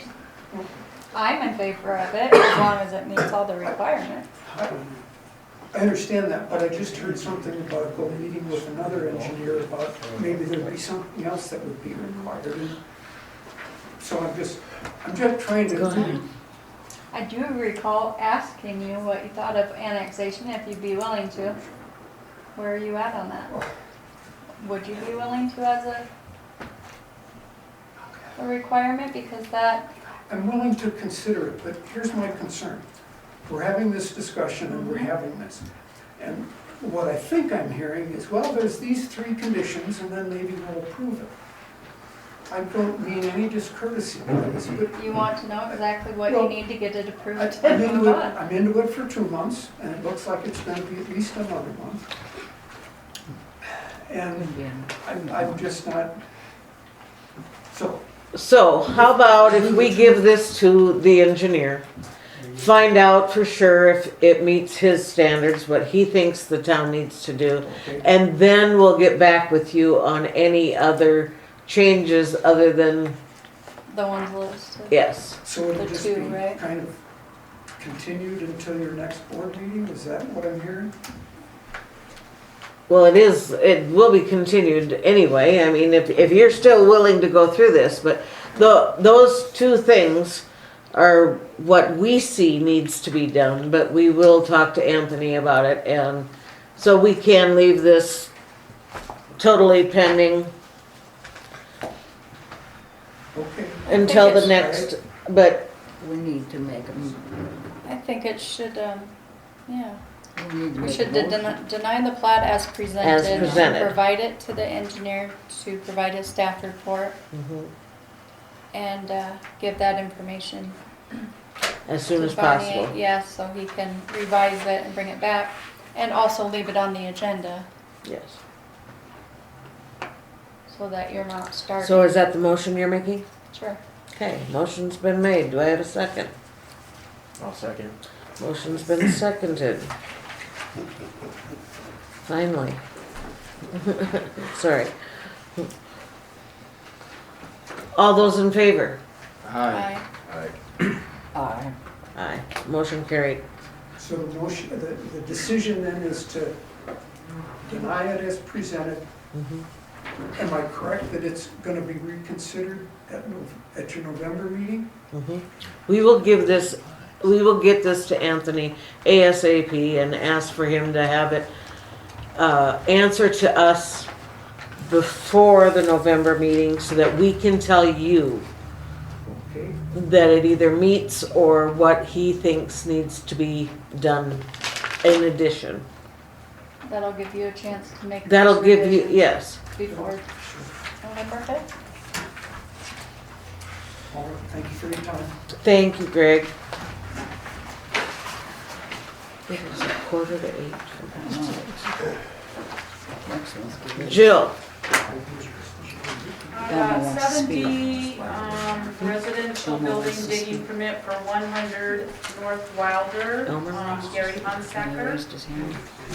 And I did not get a staff report or anything on that.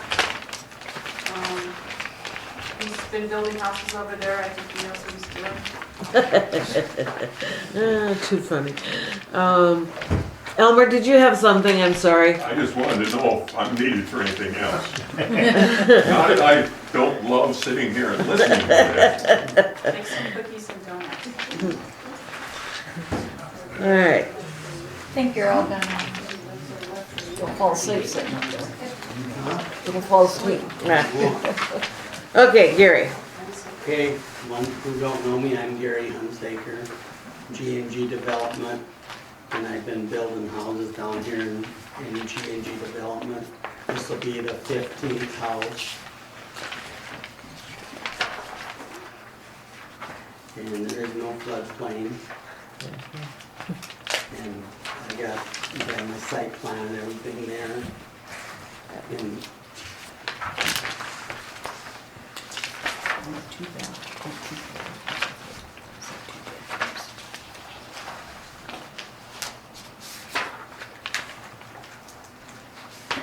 This is the one that you came forward before and had hoped to be able to put 2 homes on it, and it was denied, and right, and then I'm gonna do the one home, and then I'm probably gonna subdivide that lot down the road. okay, And try to put another one on there. I'll go to the city engineer and see what he thinks. okay. All right. And the proposal where the home is gonna be makes it so that that lot is dividable, Correct. very much so, yep, okay?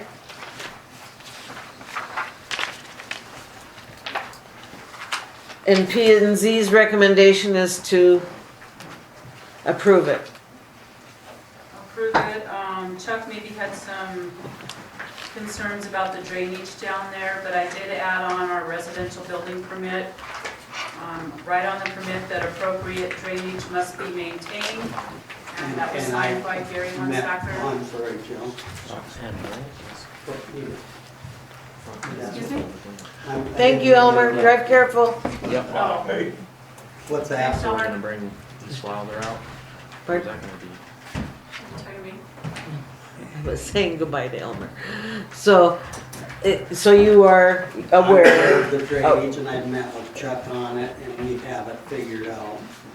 okay, Chuck? I did the initial 5 inspection, yes, I did. Okay. So we talked about the drainage. Okay, thank you. Do I have a motion? I make a motion, we approve permit number 2024-40 on North Wilder.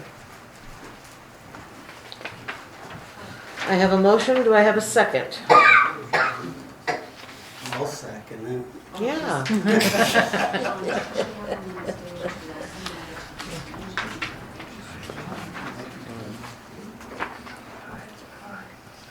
Thanks. Second it. Okay, thank you. You're welcome. Motion's been made and seconded. Any further discussions, any questions? Dan, I see your hand first, so. Thank you. I'm just curious then, are we not gonna do staff reports with the engineer anymore then, on any building permits? I think the recommendation is if I felt comfortable enough, just bringing it to the board without a staff report. If I thought we needed a staff report on it, that I would. I don't think it's necessary. Thank you. Built them. Okay. And that was, when Jerry Stiles was president, that was something that we made a motion, and there were things that I could approve myself, and I could decide if I would do a building permit and just bring it to the board without a staff report.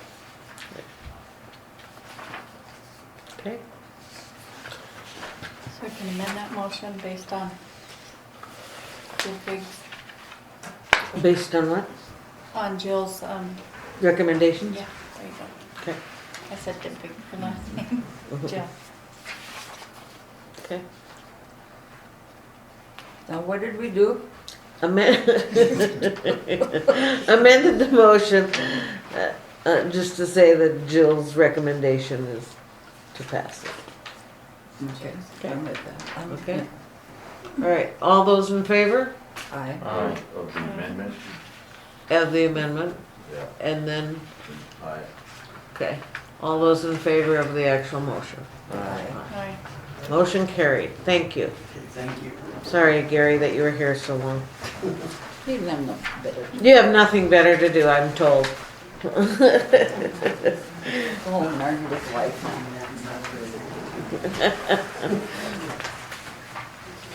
All right, E. A residential building permit, digging permit, and informational. Thank you for your I should have time. got Thank you. 5 staff reports on this one, but I didn't. For 315 Manning Street, Dan's just gonna be adding a little porch entryway in front of Mindy's house. And the informational permit is that he's going to be moving the carport to a different spot to accommodate that. And Dan is here if you want to ask him any questions. Did we get an engineer's report on that? I need a staff report, yes.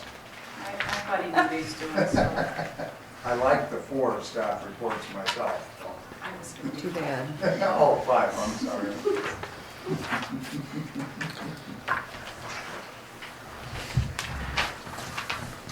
I would entertain a motion. Oh, it's Those are informational. informational. Okay, we're good.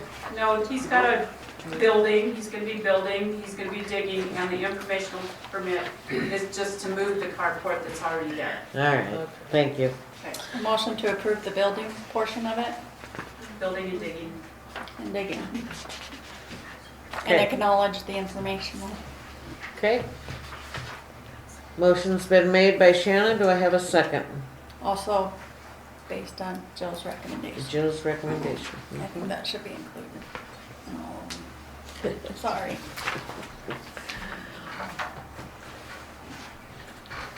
Then when you look Second. back and read it, you'll know if there was an engineering report with that or not. That's a That was good my- point. Reasoning Did for you- it. You seconded that, I Phil? said second, yeah. Thank you. Cal seconds that? Yeah. Any questions?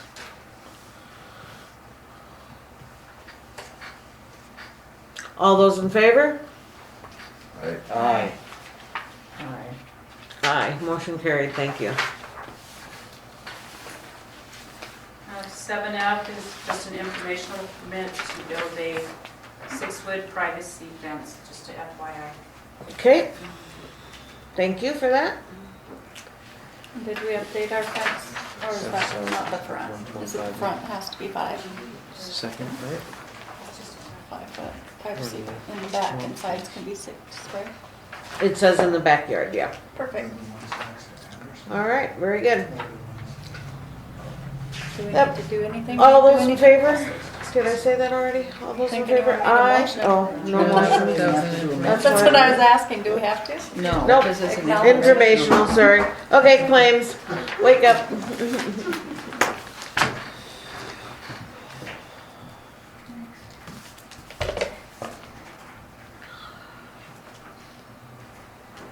Wow, checks are expensive, aren't they? Check stuff? Everything has gone up, hasn't That's it? crazy. I mean, you gotta pay it, I'm just saying, wow. Yeah. Mhm. They used to be free. I was gonna say, when you get that free, Sale, but I don't. your your first book free? Yeah. But then credit card or debit cards can be expensive too once it takes your money. Yeah, exactly. All right. Any questions on claims? I make a motion, we approve the claims as read. Donna makes a motion. Do I have a second? Second? Thank you, Kel. Any questions, any comments? Everybody's pretty quiet tonight. All those in favor? Aye. Aye, motion Aye. carried. Thank you. Law enforcement and abatements, we did get a log from Custer County, that handles all of September's calls.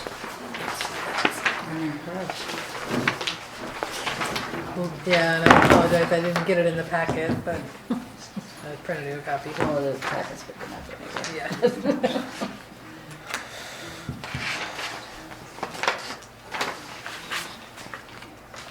Suspicious. Shoplifter. Oh. Yeah, I stuck it in my packet.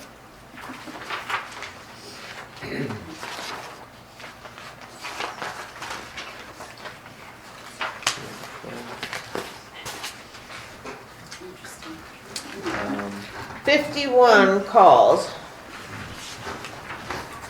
Is walk to school tomorrow? Or did that happen? Walk to school was last week, Last week, sorry. and it went very well, Good. very, very well. And they helped out with that? What? No. No, oh yeah, well, I there thought was they were going to one, be. one Or sheriff's department was there, 2 from the highway department were there, Which was Lon and Chuck Chris. and one Chris. Very good. Oh, And- that's right, because they got volunteered for it. Yes. No, Chris volunteered. He said I volunteered, I didn't have to volunteer, they didn't have to ask me. Well, that was nice. And, then of course Dan and Deb and yeah, Cal was there And and 500 kids, 230-ish, about the same. about the same, yeah. It went very well, very nice. Yep. Okay. Any questions on the log from Custer County? None? Okay.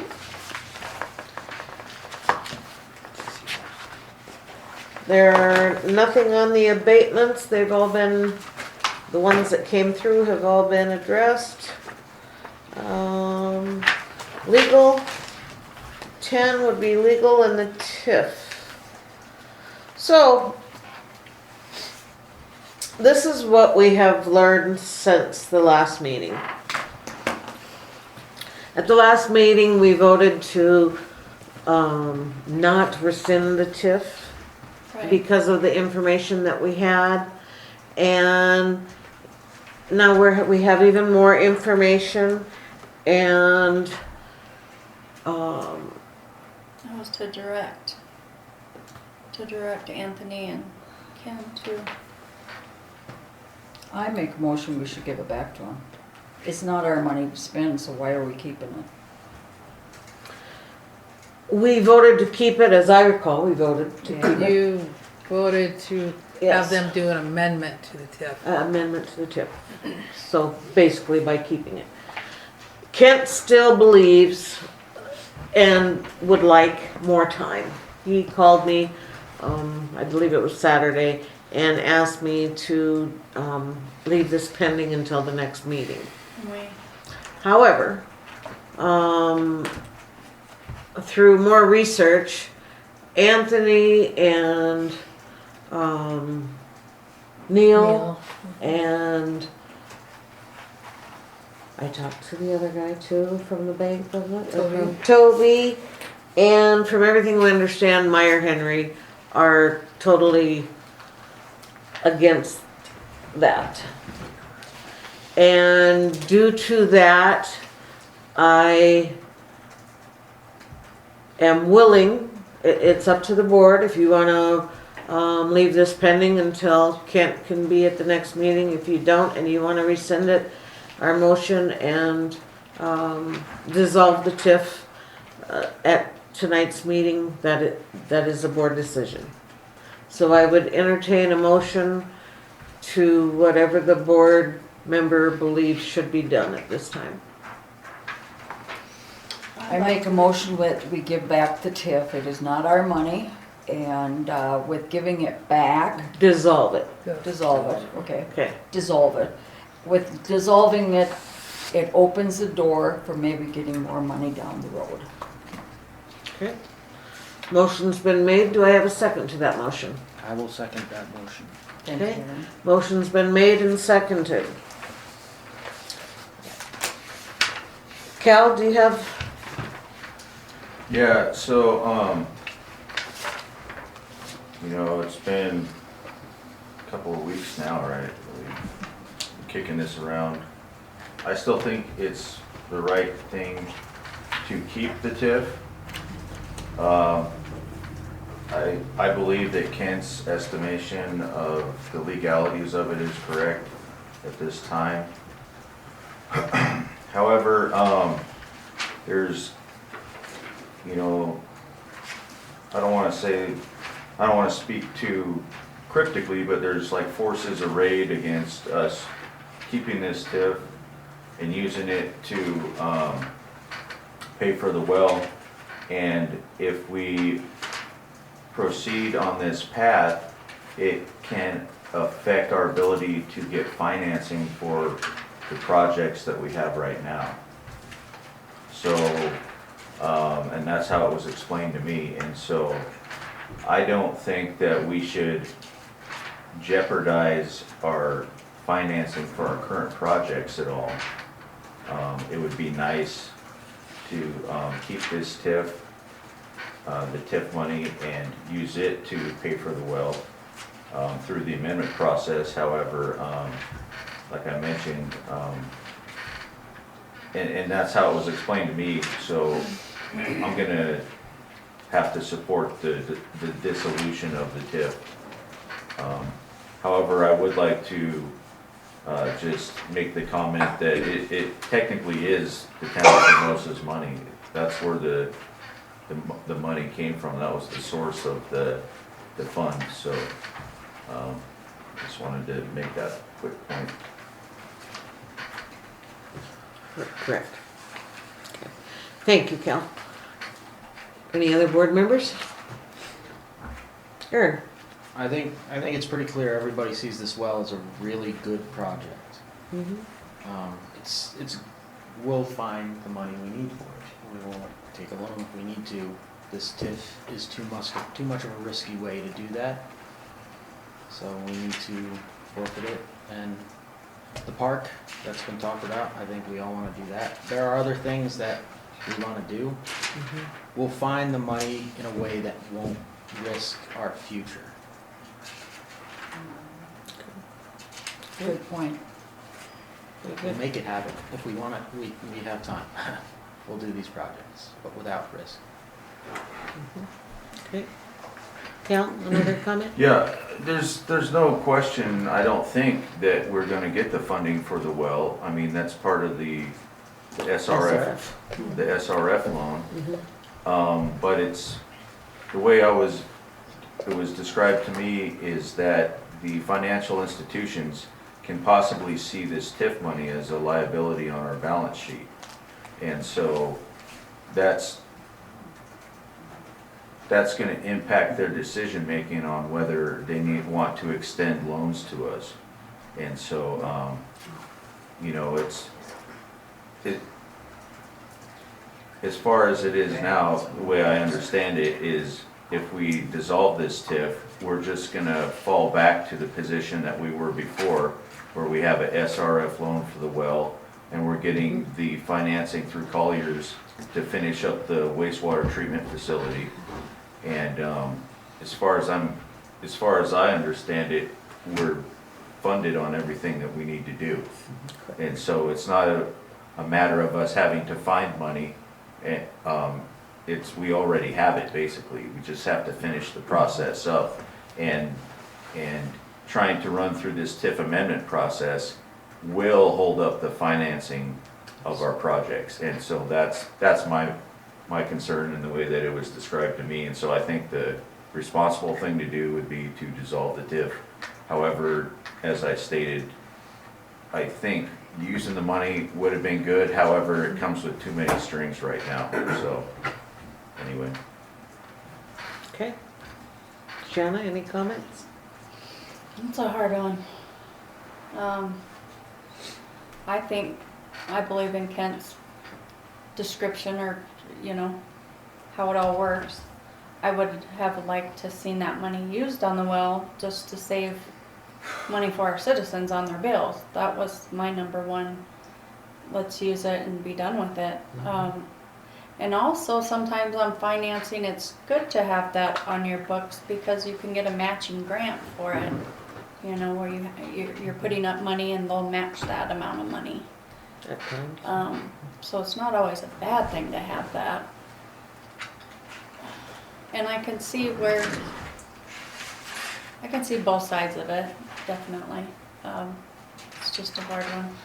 I guess I'd like to hear from Kent if he's gonna be back at the next meeting.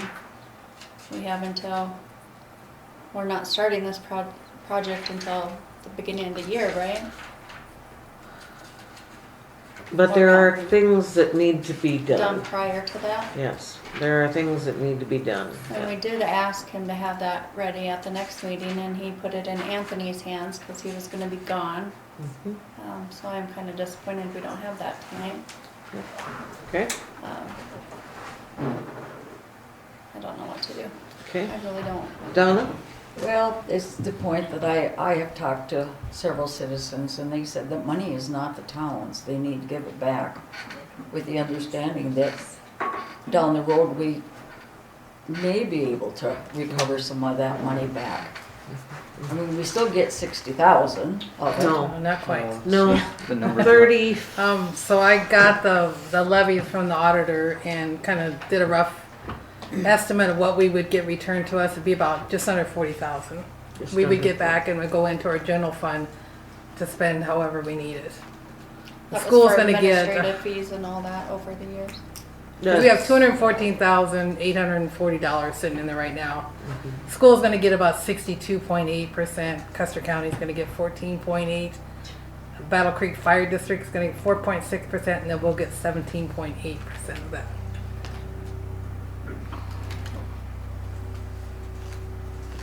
Dan? Hi, thank you.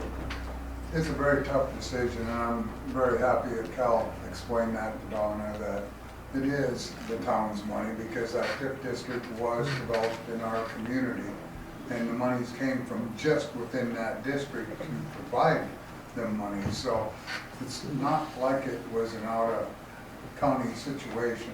I think the hard part is yes, I appreciate Cal and everything you said, because the whole thing is, number one, we had the 2.1 million there that we're gonna be able to use for financing. The only thing we were doing with the TIF money is saving on user fees for the taxpayers in our community, in our municipal community, that would have taken off from that part of it. So that's where the win-win was, with doing the well and stuff.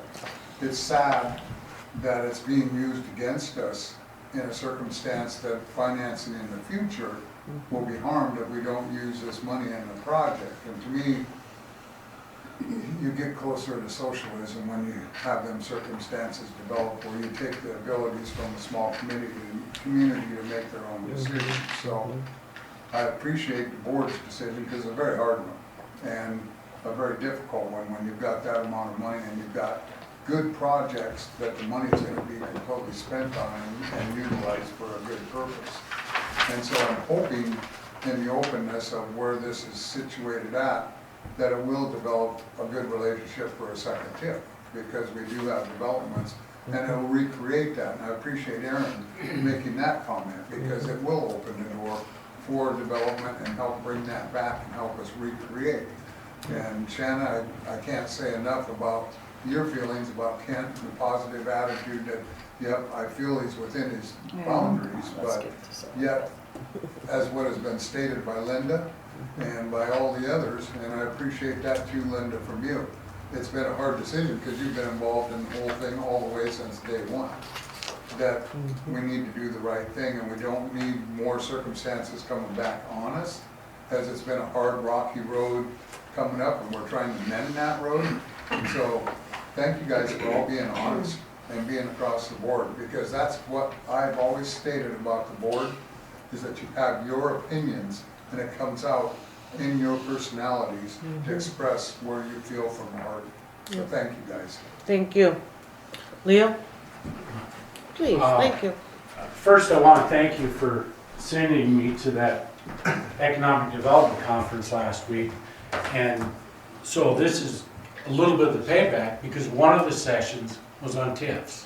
Ooh, okay. And there was 3 rules itemized during that session. One is that there's a 5-year window that the TIF can be active. All work proposed for that TIF has to be done within that 5-year window. Second one, the 20-year payback, which, you know, I don't think we're really discussing that.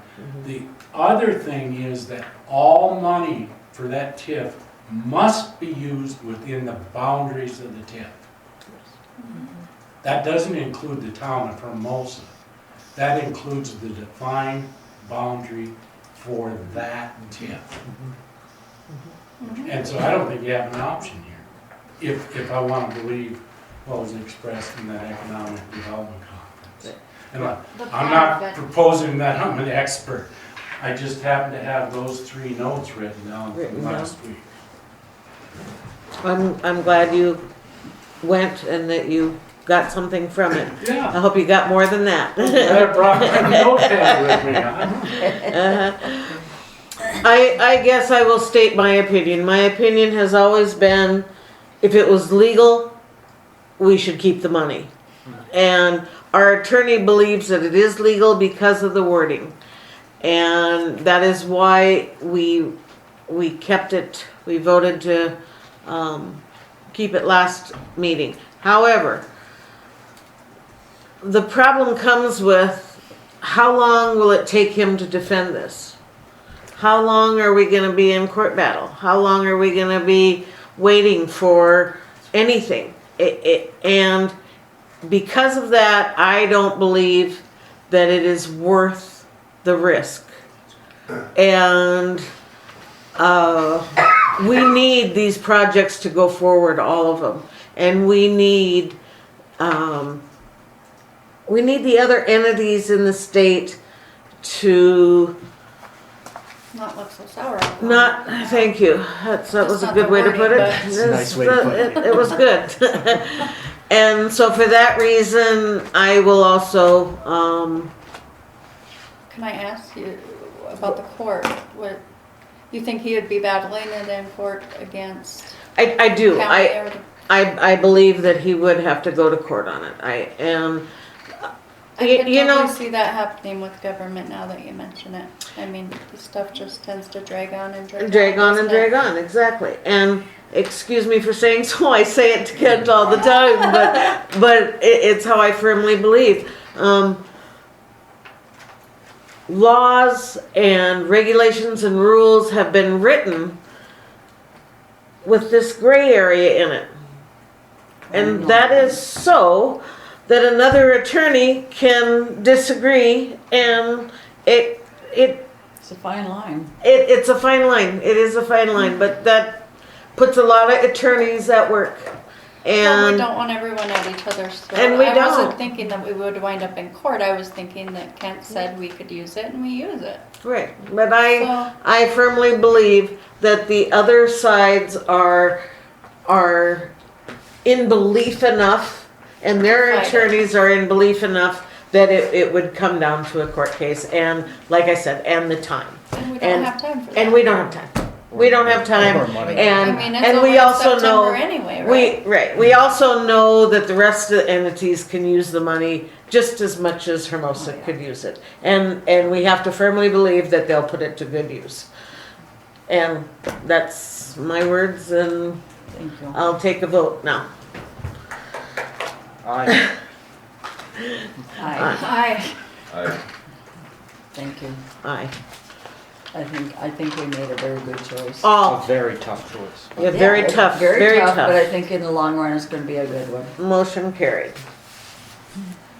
Wow. Sorry, Kent. Didn't see that coming. I guess think did it we is the even, right choice. who made the motion? Was Donna and Aaron. Aaron, right, okay, thank you. I didn't have that written down. Thank you all very much. That brings us to Public Works. And, anything speedily? Can you do this really fast, Chuck? Yeah, we want to be out here in Always 10 gets minutes. down there. I know, I am sorry, honey. Okay, on the street, Dan is working on those. Thank you, Dan, they're looking good.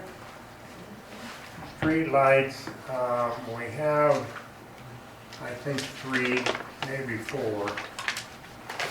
Okay, The power to them has been cut due to the boring from Anco and North Martello. In the one particular area, I called for another locate. So each entity will mark theirs where it all comes together here to see who actually cut it. okay, And then there's one other that's over on Josie that it was cut to a 3 times, so that's probably going to be a total replacement okay. on that one. Okay,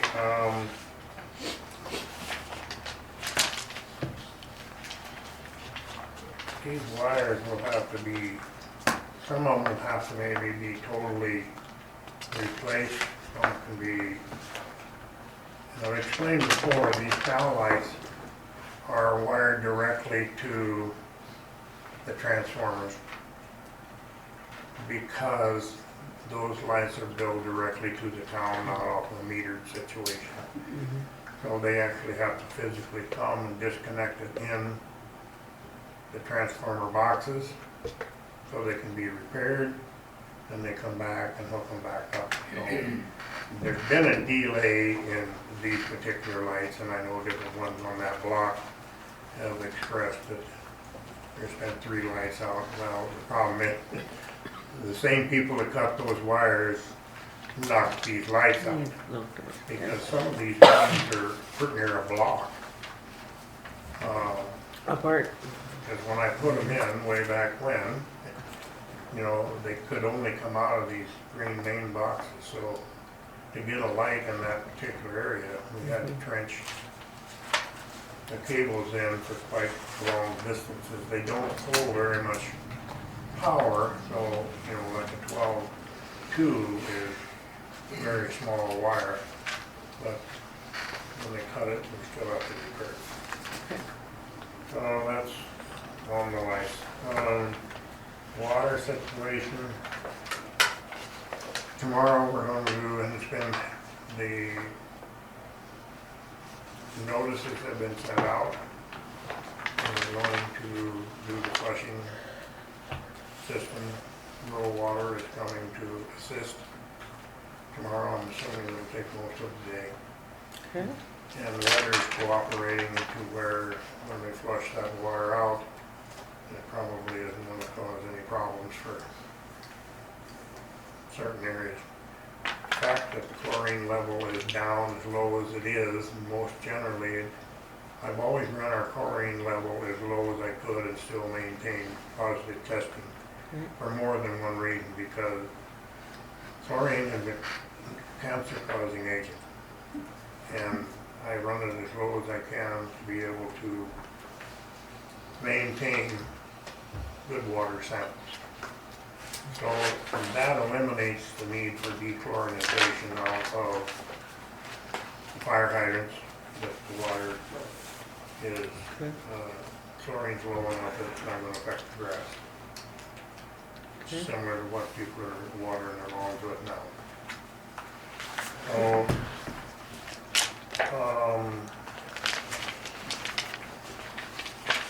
We have had some issues, I guess, with hydrants. Those will be checked out when we do that tomorrow. There isn't any of them that doesn't produce water. Some of them don't want to shut it off is the problem.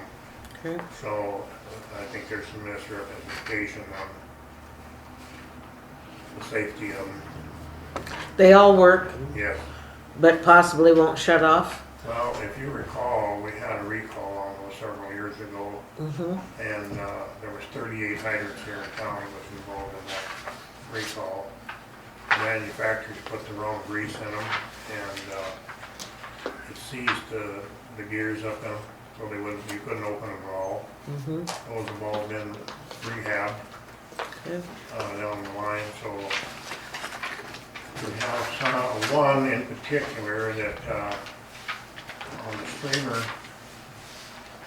there's an adapter from hydrant thread to hose thread, and that adapter is stripped. And trying to find repairs and parts is a little iffy because these hydrants are But you are trying. 35 years old, you know, and I just received a bulletin repair or replace, you know, but the fact that they're about anywhere from $4,500 to $4,800 Each. each. And I think when I first started on the board, they were $250 a piece, if I remember correctly. They were more than that, but Were they? they Okay. went up duress. Okay. Pipe is $11, $12 a foot. There was $5 a foot years ago. I just priced out some today and it scared me. Mm-hmm. Okay. Unreal, $23 a foot.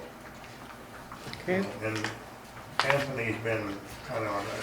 I was kind of thinking to myself when he was battling this TIF thing around, you know, Anthony's been deep involved in financing Mm-hmm. for the town and for the projects, and Mm-hmm. it's,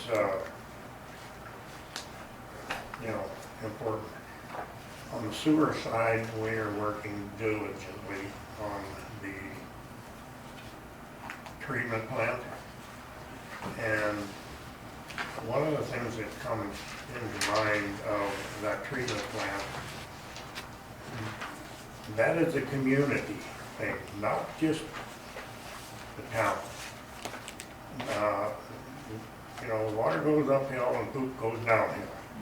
So consequently, a lot of people don't understand when they flush their toilet, where does that end up? Mm-hmm. We have, I believe, 7 out of town entities that are using the sewer, Mm-hmm. out of the city limits.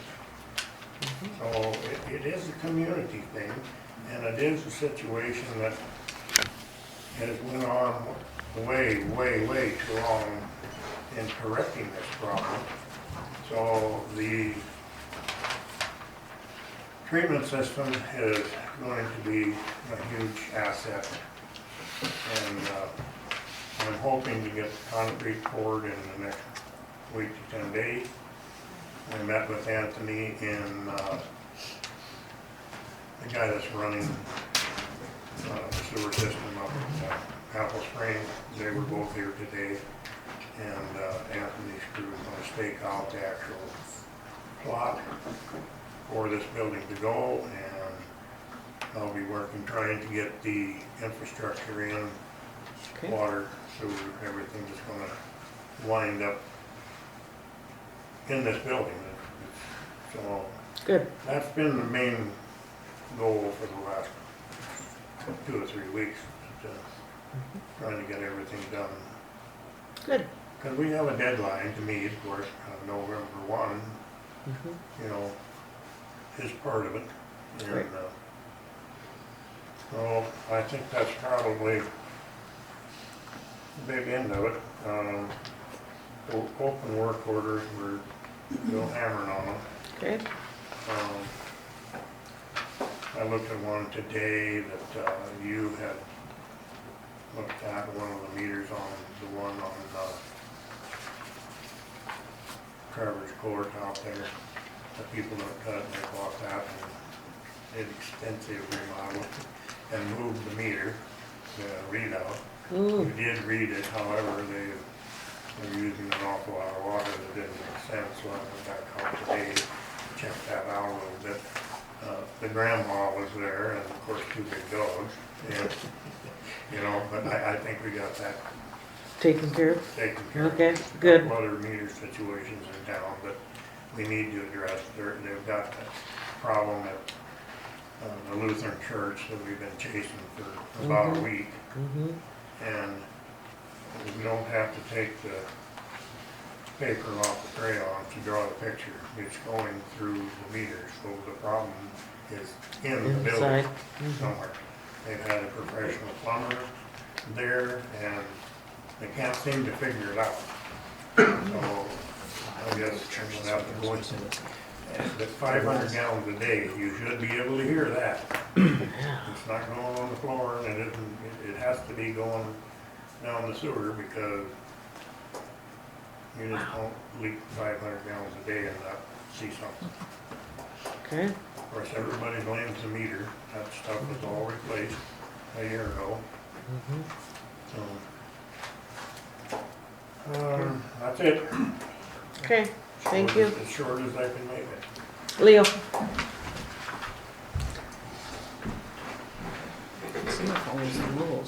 Leo Van Sandvik, I'm not a resident of town, but I own land in the city limits. And I want to clarify some comments that were made or apparently made. I was not here at a board meeting that said that I have given permission to have a water line dug across my hayfield to the lagoon from the end of Ferguson.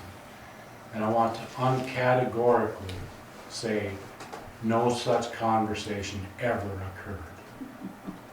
In fact, no one has ever approached me with the idea of digging in a water line. And so when the digging started out in my field, I was, in my opinion, very rightly upset. Because how would you feel if I came to your place and just started digging? The excuse that there's an easement there doesn't hold water. Water line, I didn't intend it. But because that easement services what would have been a development. It's not a public easement. That it's an easement for anybody. The public easements are very clearly called out on the plat, and that is not a public easement. Moreover, I think because that is in the town limits, your ordinances would call for a digging permit. And I've never seen that on the agenda for a digging permit. Moreover, it's in the floodway, so it would require an analysis by your floodway engineer, Clay, I can never say his name because I want to say Claiborne. It's Claiborne. Claycomb, there you go. And so I just wanted that to go on the record because I don't know that I'm for or against it. I've spoken with Anthony as recently as this morning, or I guess it was this afternoon actually, and I said, before I can agree to anything, I need to have some alternatives looked at. You know, I'm an engineer, and that's the first thing you do is what are the alternatives? There are 3 other alternatives besides that water line in that location. There's water ready on Fairgrounds Place that can be hooked to, and the distance is no different than coming across my place. There's the alternative of, now I'm even confused, I got to look. You're running on the north side, obviously. The most obvious one is the one I forbid. Whitney Street projected comes across there. To me, that would be a logical location to run a water line because it would connect right up with the road going to the lagoon. And the third one would be to drill a shallow water well right at the lagoon, and you wouldn't need to do any digging. And a shallow water well is more economical than the cost of digging in a 1-inch water line from across my place. So why wouldn't you look at that alternative? So that's my comments. Thank you, Christine. Thank you.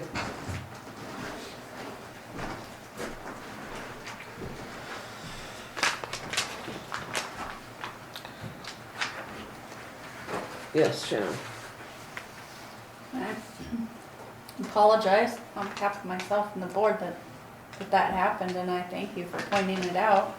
The town should absolutely follow their own ordinances, so, I mean, if we have not already done a floodplain development permit and we don't currently have Elmer's, report on that for our own project, it should be done. I haven't been here that long, so I don't know when that all started. And a digging permit, I mean, our projects go in a project box just like a building permit goes in a property file, and all those permits should be there and be done, so I thank you for pointing that out. And I jotted down your alternatives as well, so.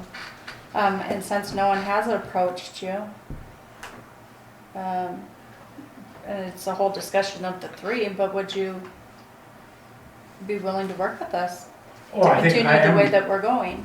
I am working with Anthony on the alternatives. Okay. And I mean, that's the only alternative, then I'm not against the project. I'd love to see that move cleaned up. But, you know, I want to see what the alternatives cost. Okay. Because like I say, the distances are within like 50 feet of each other. From going from the end of Josie to the lagoon, or going from the fire hydrant on Fairgrounds Place to the lagoon. And then, you know, that would all be down City Street. It'd make a lot more sense to me to be looking at that. The reasons why you might not want to consider a shallow well are frightening, but I'll let Anthony explain that. Okay, well, I just, thank you, Right. appreciate it. And we will get with Anthony and hear all of his proposals. Make sure he keeps you in the loop. Yep. All right, thank you. It's supper time. What's for supper? I don't know. Ice cream. I told Deb to come with me, we go away to go. Ice cream at our house. Cereal. We had a clean house We're gonna have a across collection the here. way because the refrigerator went out. Yeah. Oh. Great day. So I guess Yeah. that's. I can't do anything unless, well, this Just or print it out. I cannot do stuff on screen. I just cannot. I know. So we're just leave it long. Exactly. Yeah. You know. That's exactly. All right, so we're on finance officer. It's all you now. I'll be real quick. So you have your monthly financial reports there. And then I guess the only other thing I have as far as department updates, I do want to thank you for allowing me to go to conference last week. I felt it was very beneficial. Got to meet a lot of vendors and talk to them, and also talk to other city officials throughout the state. So that was good. And then Did you raid Anthony's booth for us? I did. I brought home all kinds of goodies. Safety Benefits was here a couple weeks ago and did their inspection, and they only came back with one recommendation. They're suggesting we have a person designated to deal with the media, and I didn't know that we had anybody like that. Or We do have had in the past, haven't, but yeah. but no. So we that's haven't. just something, and I'll probably put it on the next agenda that we can, because that's something they want. Okay. So I'll put it on the next agenda so we can think about who that might be. I think they have to come up with at least one thing on that list. They can't ever let Over you the years. go by. I mean, there was the year where we just have to do, I think it was something with fire. Well, I gotta find something wrong or we wouldn't be doing my job. Or just, every year there's at I was least glad there was just only one. one. I've been there when they've had more. So it's kinda easy. Okay. Thank So you. that was all I had. So. That's it. Right, but Okay. Easy peasy, easy peasy. Any questions about the? Does the media person have to be from the board? I don't think it just has to be designated as saying as the only authorized spokesperson for this town in the event of communications with the media. It doesn't just have to designate who you want that to be. Okay. Thank you. Okay, old business. update on the Tower Road, that's pending. Hermosa Connects B is pending. Street sign height regulations.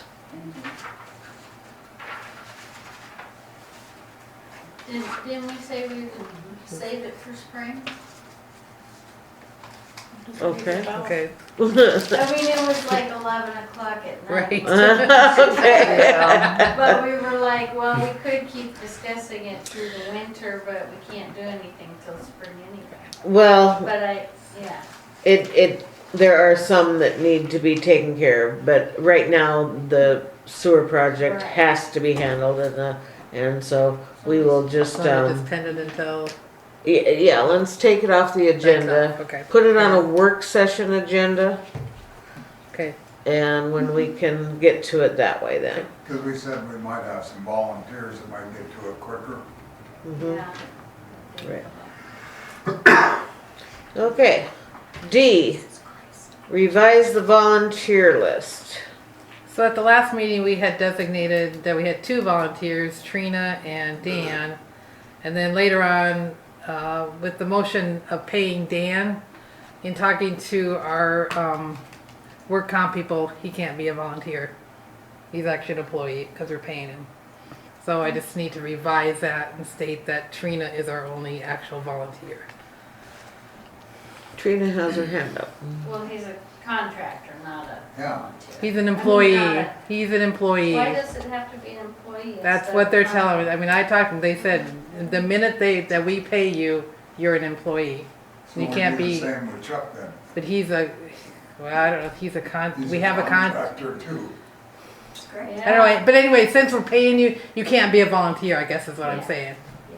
For But what about a particular street project, light? you For can- work Christmas comp, lights for and- work comp purposes. But you have particular projects, we went through this with them before, and we had to explain that to them, that, yes, there may be projects that the contractor is going to bid. I told them what you and were do doing. that particular job that we give that isolation to. But for pushing dumpsters down or doing anything above and beyond that I do is all considered in the volunteer. Not that I care about the work comp, but we had to bring that to their attention to let them know. the Well, last this is times. only for work comp purposes. They're saying you are not a volunteer. Because on the street maintenance part, because that's what your contract was for, right? Was to Yeah, make, but it's what I'm doing above and beyond on the streets too. That's not even in that Yeah. agreement. yeah, well, So they're that's why just, they need to talk to us more about it than they. well, I do. talked to Brad Wilson, who's the head of the work comp, and specifically, told him what you were doing and that that the 2750 that we agreed upon, we weren't gonna go above that you could not be considered an employee. Or a volunteer, you had to be an employee. Yeah, and he's wrong. Well, he's the one that does the work comp, and they revised our, And he needs to know all the other services that are done above and beyond. So stop doing all I know is that's what he's telling me. Okay. I will call him myself. Yeah. Or you can call me and we'll have a conference call. Okay, all right. I'd appreciate that. That is my Thank you. only question, because there are so many other items that he volunteers for. Let's Well, put the- the streets the- on the side and say, can we still Well, I have them don't- listed for these other purposes? Right, and that might be. Just find out. It's just that The we were dumpster for sure. talking Yeah. about his street contract Right. at that meeting, and so that's what I talked to him about. So we'll see if we So- can't get him added for other purposes could throughout the maybe- year. Okay. Just because we know he'll be doing more. Okay. Because if he's not, we'll ask him to. Just teasing Dan. All right. Yes, we're moving forward. So that brings us to new business, community website design. Trina? Oh. Well, we have 14A in the agenda, and it was just the final thing to submit for the contest. That's what I recommend that we put in the newsletter, that artists or whoever wants to participate, they have 3 options. They can do one of 3 or all 3. That's the banner across the background banner for the homepage header. A logo, which would be a square or a circle, and kind of like a seal. So I have that listed there. And then a motto, because currently we just have the top of the banner, we have where the hills and prairie meet. I don't know if that's an official motto of our town or not, but either way, I thought maybe we could have all three of them included, or we could just have option one. I thought the main thing was to put down that all entries are property of the town. Shanna? We actually do have a town seal that we adopted. It used to be up on the corner of all the agendas with the cowboys and the sunrise and the railroad. And we do have a logo too, we just never used it because it was awful. Sorry. Well, I'm not saying we have to change any of these things, I'm just saying we could have them in the competition. But that is good to know, because I didn't know that, and maybe Jill could have that information. Yeah, I don't Or think we we could put should it in the newsletter with include the this. seal because we have one, but the rest are good. I could ask Joan if we include what we currently have. And I'd be heartbroken on the motto because that was mine that I took from the silver. Well, it's a great motto. I don't know if it was there word for word or if I took a portion of it when Where I the- created the website where the hills and prairie. Hills and prairie meet? The foothills. The hub, it's everywhere you want to go or something like that. No, that was, The hub. you can get anywhere from here. Oh, yeah. Fishing, fly fishing, Well, boat Grand fishing, Canyon, Mount camping, Rushmore. Mount Rushmore, Well, tourist. it's kind of a theme of our Store. front page, of Mhm. our first homepage is, yeah. So, but I just think that we should do one thing at a time. You want to just stick with the banner? I would, Okay. one thing at a time, and get that ironed out and then move forward. How does the rest of the board feel about that? Okay?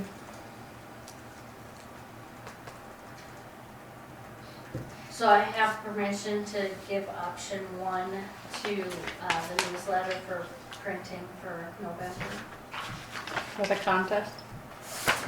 Yeah, I think we already did that, didn't we? Well, we didn't approve the wording, so I would have option one listed only.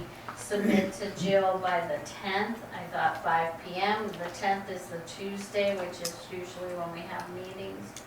It's the Tuesday before the Saturday, so I suppose you would want to be here for a work session. What month? December? November?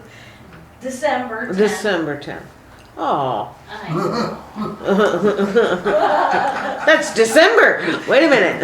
Yeah, you're kidding. Well, you know, the contest ends December, is announced on December 14th. I mean, we don't have to do any of it. I could just do something similar to what we have, but I thought it'd be nice to have the community involved. Yeah, well, I think that would be nice too. But it will require us to pick one on December 10th. Or before the 14th, and maybe we do it, through email instead of meeting. I was gonna say, I don't think we have to have a meeting. I think that each board member can come up and look at what it is when they have their time and, That said open bar, it says BOT. It's wishful thinking. So, they have to be turned in by, Well, I was thinking the 10th, that would Okay. give us a couple of days to determine who wins. The prize is that you get your stuff on the website, unless we decide to give something monetary. Like, I don't know, like cash. I just did that art out, and they gave $100 to the first place person. Okay. You might Voted wanna- on by when? Well, we have to have by the next board meeting, the That's 17th, Turned in by so. the 10th and voted on the 17th. No, probably before that, the 16th, if board members do it all. Not at a meeting, just come up and do it, and then we can announce it.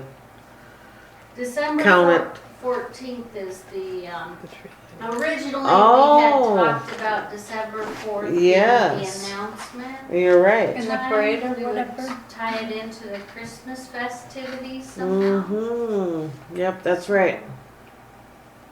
So that's why I had to do by the 10th.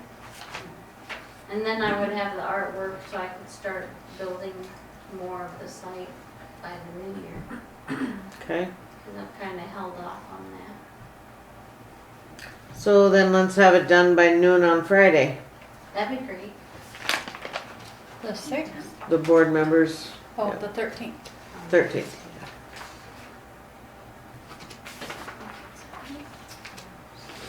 Friday the 13th. I've had a few of those this year. The 13th. It's like there's been a few. That just leaves who's gonna announce it at the festivities. Well, I think you should. That would be our media person that we decide on Yeah. next meeting. I would love to do that. I mean, we'll have Thank you. Santa Claus there on the 14th. You can be right by Santa. Right, I can wear my elf outfit. They are looking for elves. Oh, no. You say. Okay, deadline's the 10th. Board members will come in to vote by noon on the 13th. Give her permission to advertise in the Yep, newsletter. So move so moved. Monetary amount or no? on the prize.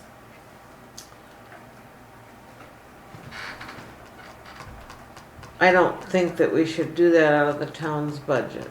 Okay. However, We'll just volunteer $100 ourselves to pay them. That way you don't have to worry about it. okay, Thanks. thank you. You take pennies. Okay, next is B, the proposal for live streaming. Aaron, what'd you find out? Most of this is just kind of a recap of what we talked about in the work session. Mm-hmm. But found a pair of cameras that I think will be really nice for us. The primary is a 4K camera. We don't need anywhere 4K, but what that gives us is a higher frame rate on 1080p. Just kind of ends up being a lot nicer on YouTube when you have a higher frame rate. But $70 for the main camera, and then a $40 camera just for the lectern, rather than the whole audience. Now that we're going to have people sort of coming up and being at the lectern, I think that's probably a better bet. We'll just have that so that the people in the audience don't have to feel like they're being watched while they're, scratching their nose or whatever. Picking, I thought it was picking your nose. Yeah. Being nice. Throttle He was after. trying. 300, that's way more than needed, and I figure estimate over, and then, but I feel like probably out of the gate, just go with the main camera, get that set up, do some recording, not live streaming, then we can see how it looks, see how it sounds, and make sure it's of a quality that we are comfortable with. And we can do that over several meetings if that's what it takes, just to get kind of everybody, and to get it to where everybody's like, oh, really? I don't even notice it, and I don't honestly care that I'm in camera because nobody's watching anyway, for the most part. But That'll never happen. just pretend nobody's watching anyway. But Let's yeah. hope no one's watching. Yeah, so I just like approval for the budget. It is more than we need, but cabling, when you're running a camera with that much frame rate, if you need to do it like a USB extension cable, you need a good cable, so it'll carry that frame rate, things like that.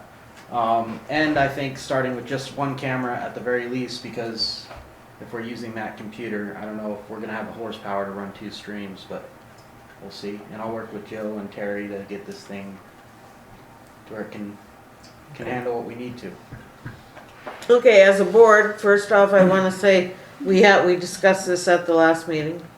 I think it was your work session. Okay, No, we didn't no, I discuss don't it at think the so. work It session. was at the Yeah. last meeting, wasn't it? The when we last meeting, discussed we it? discussed it at. It was on your Oh, work session agenda. Work session, It was wasn't it? your work session, Well, you because it was see. on the work session Okay. agenda. Was it? All right, so, but I want to make sure that we all are in favor of that. And I tried, of course, today to have people go to the podium, and that works. And the volume was better, even for myself. Sitting here, I could hear better.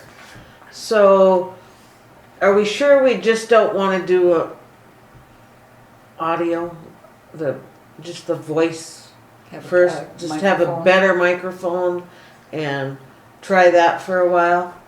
I think that's. And Well, we Step initially up. had talked, and Cal was gonna look into putting the mics, whatnot, so we could hear people, and it was all about the Zoom, and I guess, if you don't mind me mentioning now, instead of under my input, that we still haven't added it to the agenda.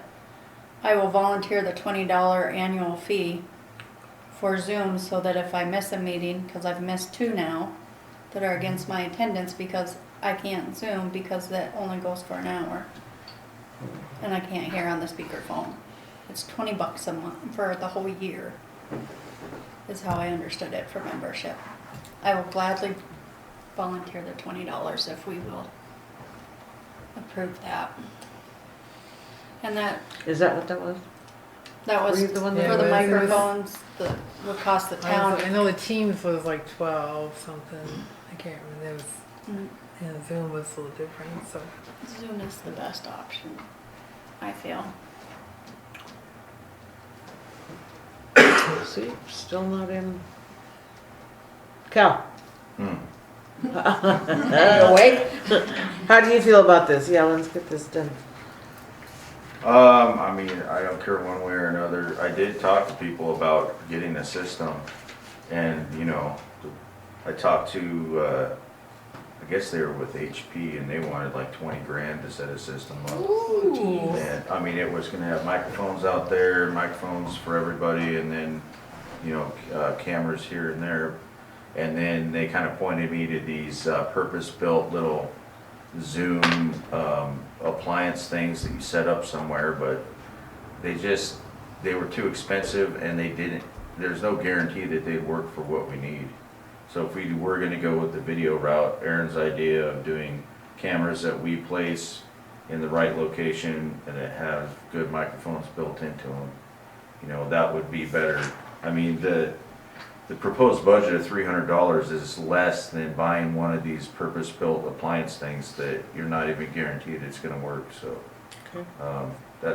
That's my input on that, but as far as one way or another, I don't have an opinion on if we should do audio or video. It doesn't really matter to me. I think we have 2 separate things, because this would be to live stream or load, because we're putting all of our media on YouTube anyway, so after the meeting it would go on the YouTube store there. And then we have the other issue of attending a meeting via Zoom, so it's kind of 2 separate ones, but I like the idea with the microphones and the camera, even if we're only using the audio. And I did notice in Zoom that I could hear everybody. It was on speakerphone that I couldn't hear with the computer right there, so I definitely, sorry, yeah, the microphone, 20 grand. So one thing about, like, both of these cameras are stereo microphones, so it's not just one microphone, it's 2. And that software, that OBS Studio software, has AI sound suppression. And with these microphones being directional, we could basically make it so that you only hear it from that feed, what's here, and everything out there is silenced. Like And it then- saturates. Yeah, and then the lectern microphone could be also directional and sound level activated. So basically, that one would be fully automatic microphone. Could even get it to the point where that picture-in-picture box on the lectern only pops up if there's somebody in front of the camera. So it's like, Just like the jailhouse when the inmate comes in on TV, right? Yeah, and this is all one piece of software. It's very, very powerful for being open source. But as far as whether we just do audio or video, people want to see us. They want to see what's going on. People aren't, there's not enough room to fit the whole town in here, and people want to see what's going on. And having people come up to the podium is a good thing, but Okay. we need to push. Terry? No, I looked up Zoom and it looks like, according to this, Zoom Pro is 1 to 9 users, $13.32 a month. That's what it's saying. We don't need Pro though. Oh, and I could just set you up with well, it's Discord free. if you want it. That's So you free. wouldn't and need it? Discord? Well, there's free open Zoom, source, yeah. which is only that, it says up to 40 minutes per meeting, 100 participants. And then the next one is this Zoom Pro, which is $13.32 a month, billed annually. And then there's a business one for 10 to 250 users for $18.32 a month. So So $20 a month instead of a year. it would be $13.32. 15 bucks a month is the same. I mean, so you're talking 160 bucks a year is what it would be for Zoom. And that would give you, Up to but 20. that's 1 to 9 users. So was there any comment? You'd Well, have- you probably didn't You'd have to do the talk about Zoom 1832 like to that. get up to Zoom, 250 Zoom, users, 10 to Zoom. 250. This is only in the context of like a board meeting where somebody's remote, right? Correct. Right. Discord, I'll set you up, you'll get used to it. It's faster than I've Zoom, used more reliable Discord than as Zoom. well, but I Yeah. didn't use it either. not for So a meeting purpose, just for Oh, it's fantastic. works business the same way. purchasing. Oh, yeah. Yeah, that's everybody in the comp sci industry for the most part. That's Well, only we could like try it, I guess $5 the- a month, isn't it? It's free. It's free. You just set up a so server. I guess you could try it and see how it works. And then What am I paying for it? All Must be the right. community I'm with or something, I don't know. So, okay. Open source. Can we at So- least put it on the next agenda? That was gonna be my request. Talk about it then. you don't want to make a decision tonight? Well, since it wasn't on the agenda for the, With the Zoom. yeah, Okay. or Discord, whatnot. Okay. But Aaron's was. Yeah, Aaron's is on the condition, on Okay. I'll make it. the agenda, so. Yeah, I would just like I don't to, know how you managed to get on there, but congratulations. I'm, The agenda uh, must be late. I'm teasing everybody, I'm sorry. I just emailed Joe and it happened. It was great. Yeah. So yeah, I So just audio or video? I have to push for video. It's Okay, I got one video. Cal? I'm media agnostic at this point.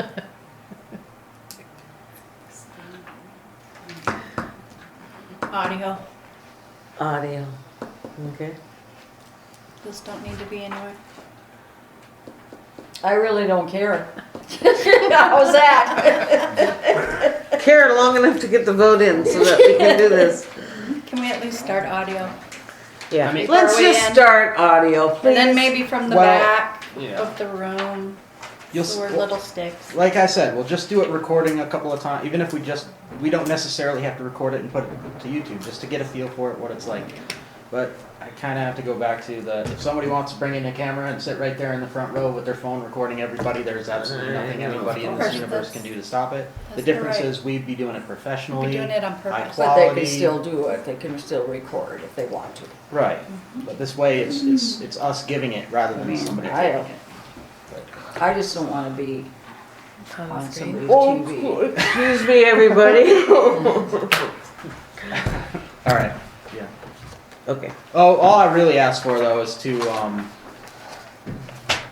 $70 camera? $70. Well, the $300 budget, and then me and Terry can work through the details of what we need, but we'd work within that budget. And Oh, because of the Probably- USB cord and. USB cord extender because it's got to be. Should've went down to Chris's 4K store before they cord. sold out. Probably could've got it cheaper. And who knows? Maybe I'll wait till Black Friday and we'll get it. There you for- go. Yeah, that's what I was We'll gonna say. get the $70 That's true. camera for $30. Well, yeah, if that would work, that would be cool. All right. So He's asking for for maximum of $300 to handle the audio feed With future, for yeah, for the future option office, of for the video. meetings. Motion? So moved. Motion's been made, I'll second it. motion's been seconded. We've had enough discussion, all those in favor? Aye. Aye. Motion carried. Thank you very much for all the work you did, Aaron. Welcome.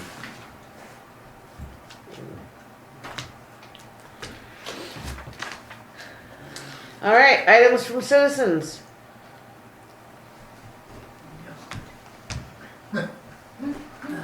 Do I need to go up there? You're fine right now, just do it and get it over with. Making sure. One man, Paul Camera's not Schwartz, set up thank you for all the meeting tonight. Just, I guess with Leo and what went on and with all the previous projects, we just need to voice to Aaron, be careful. You know, it was a good result in what happened tonight, and he's willing to work, and that's good, and I appreciate Shanna stepping up to the plate and apologizing for the mistake, and that we move forward. And like I say, thanks for you guys' honest opinion. Thank you, Dan. Anybody else? Okay, Chuck, I will try to keep it short. please, It'll take a week to and fill thank it you. all. But, hear me out. Okay, Some of the statements were made tonight are absolutely not true. The latest plat that was gotten from the county shows clearly the easements that are on that property. It has not been vacated. It has been rezoned, but never replatted.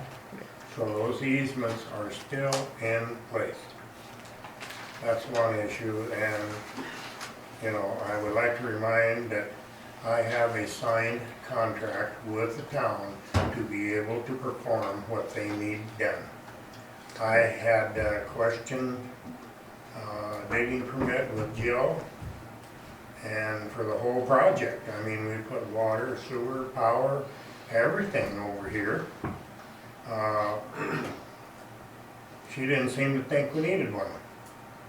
Because I brought it up, because I knew it was gonna come up, somebody was gonna bring it up. Whether there was, as far as that being in the floodplain and stuff, these utilities are underground. Has no effect on the floodplain whatsoever, development. Where I'm digging at right now was exploratory, because the map did not clearly indicate where this 6-inch line was. So we actually potholed to determine what we had there for the options. Anthony's been on top of this pretty good all the way. So consequently, he wasn't going to object to put a fire hydrant down there because it was Lori's insurance. Unbelievable, number one, but the pipe alone to go that distance was $30,000. It just isn't in the budget. So we've got to have water there. We discussed the options when we were designing this. And one of them was a cistern, 2,500 gallons that water could be taken to. These units have got to be washed down from time to time, floors washed, and it has to be sanitized. You know, it's not just simple. Water is, we have to have 3-phase power, we have to have water, and there's actually going to be wastewater that's going to have to go back into the lagoon, and it's sophisticated, and water, sewer, and power is mandatory. That's it. thank you. All right, anybody else? Next is trustee input. Shanna. Me first. Oh.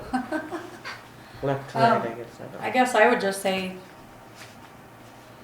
it's not that difficult to fill out an informational permit and put it in our project box.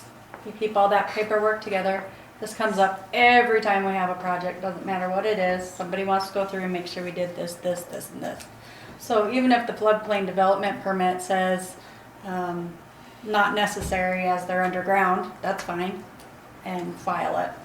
Digging permit, you know, you're the contractor, pull it for the town because you have the contract to do it. Fill it out, informational, and file it. It's not that we need to necessarily prove it, it just, those permits need to be on file that we are acknowledging and providing the information of the project that we did. And it's just not difficult, just. Okay, That's my opinion, thank you. and we should get it done. As far as the 3 options, I have no idea. Yeah. I'll let Anthony work that out. Right. Okay.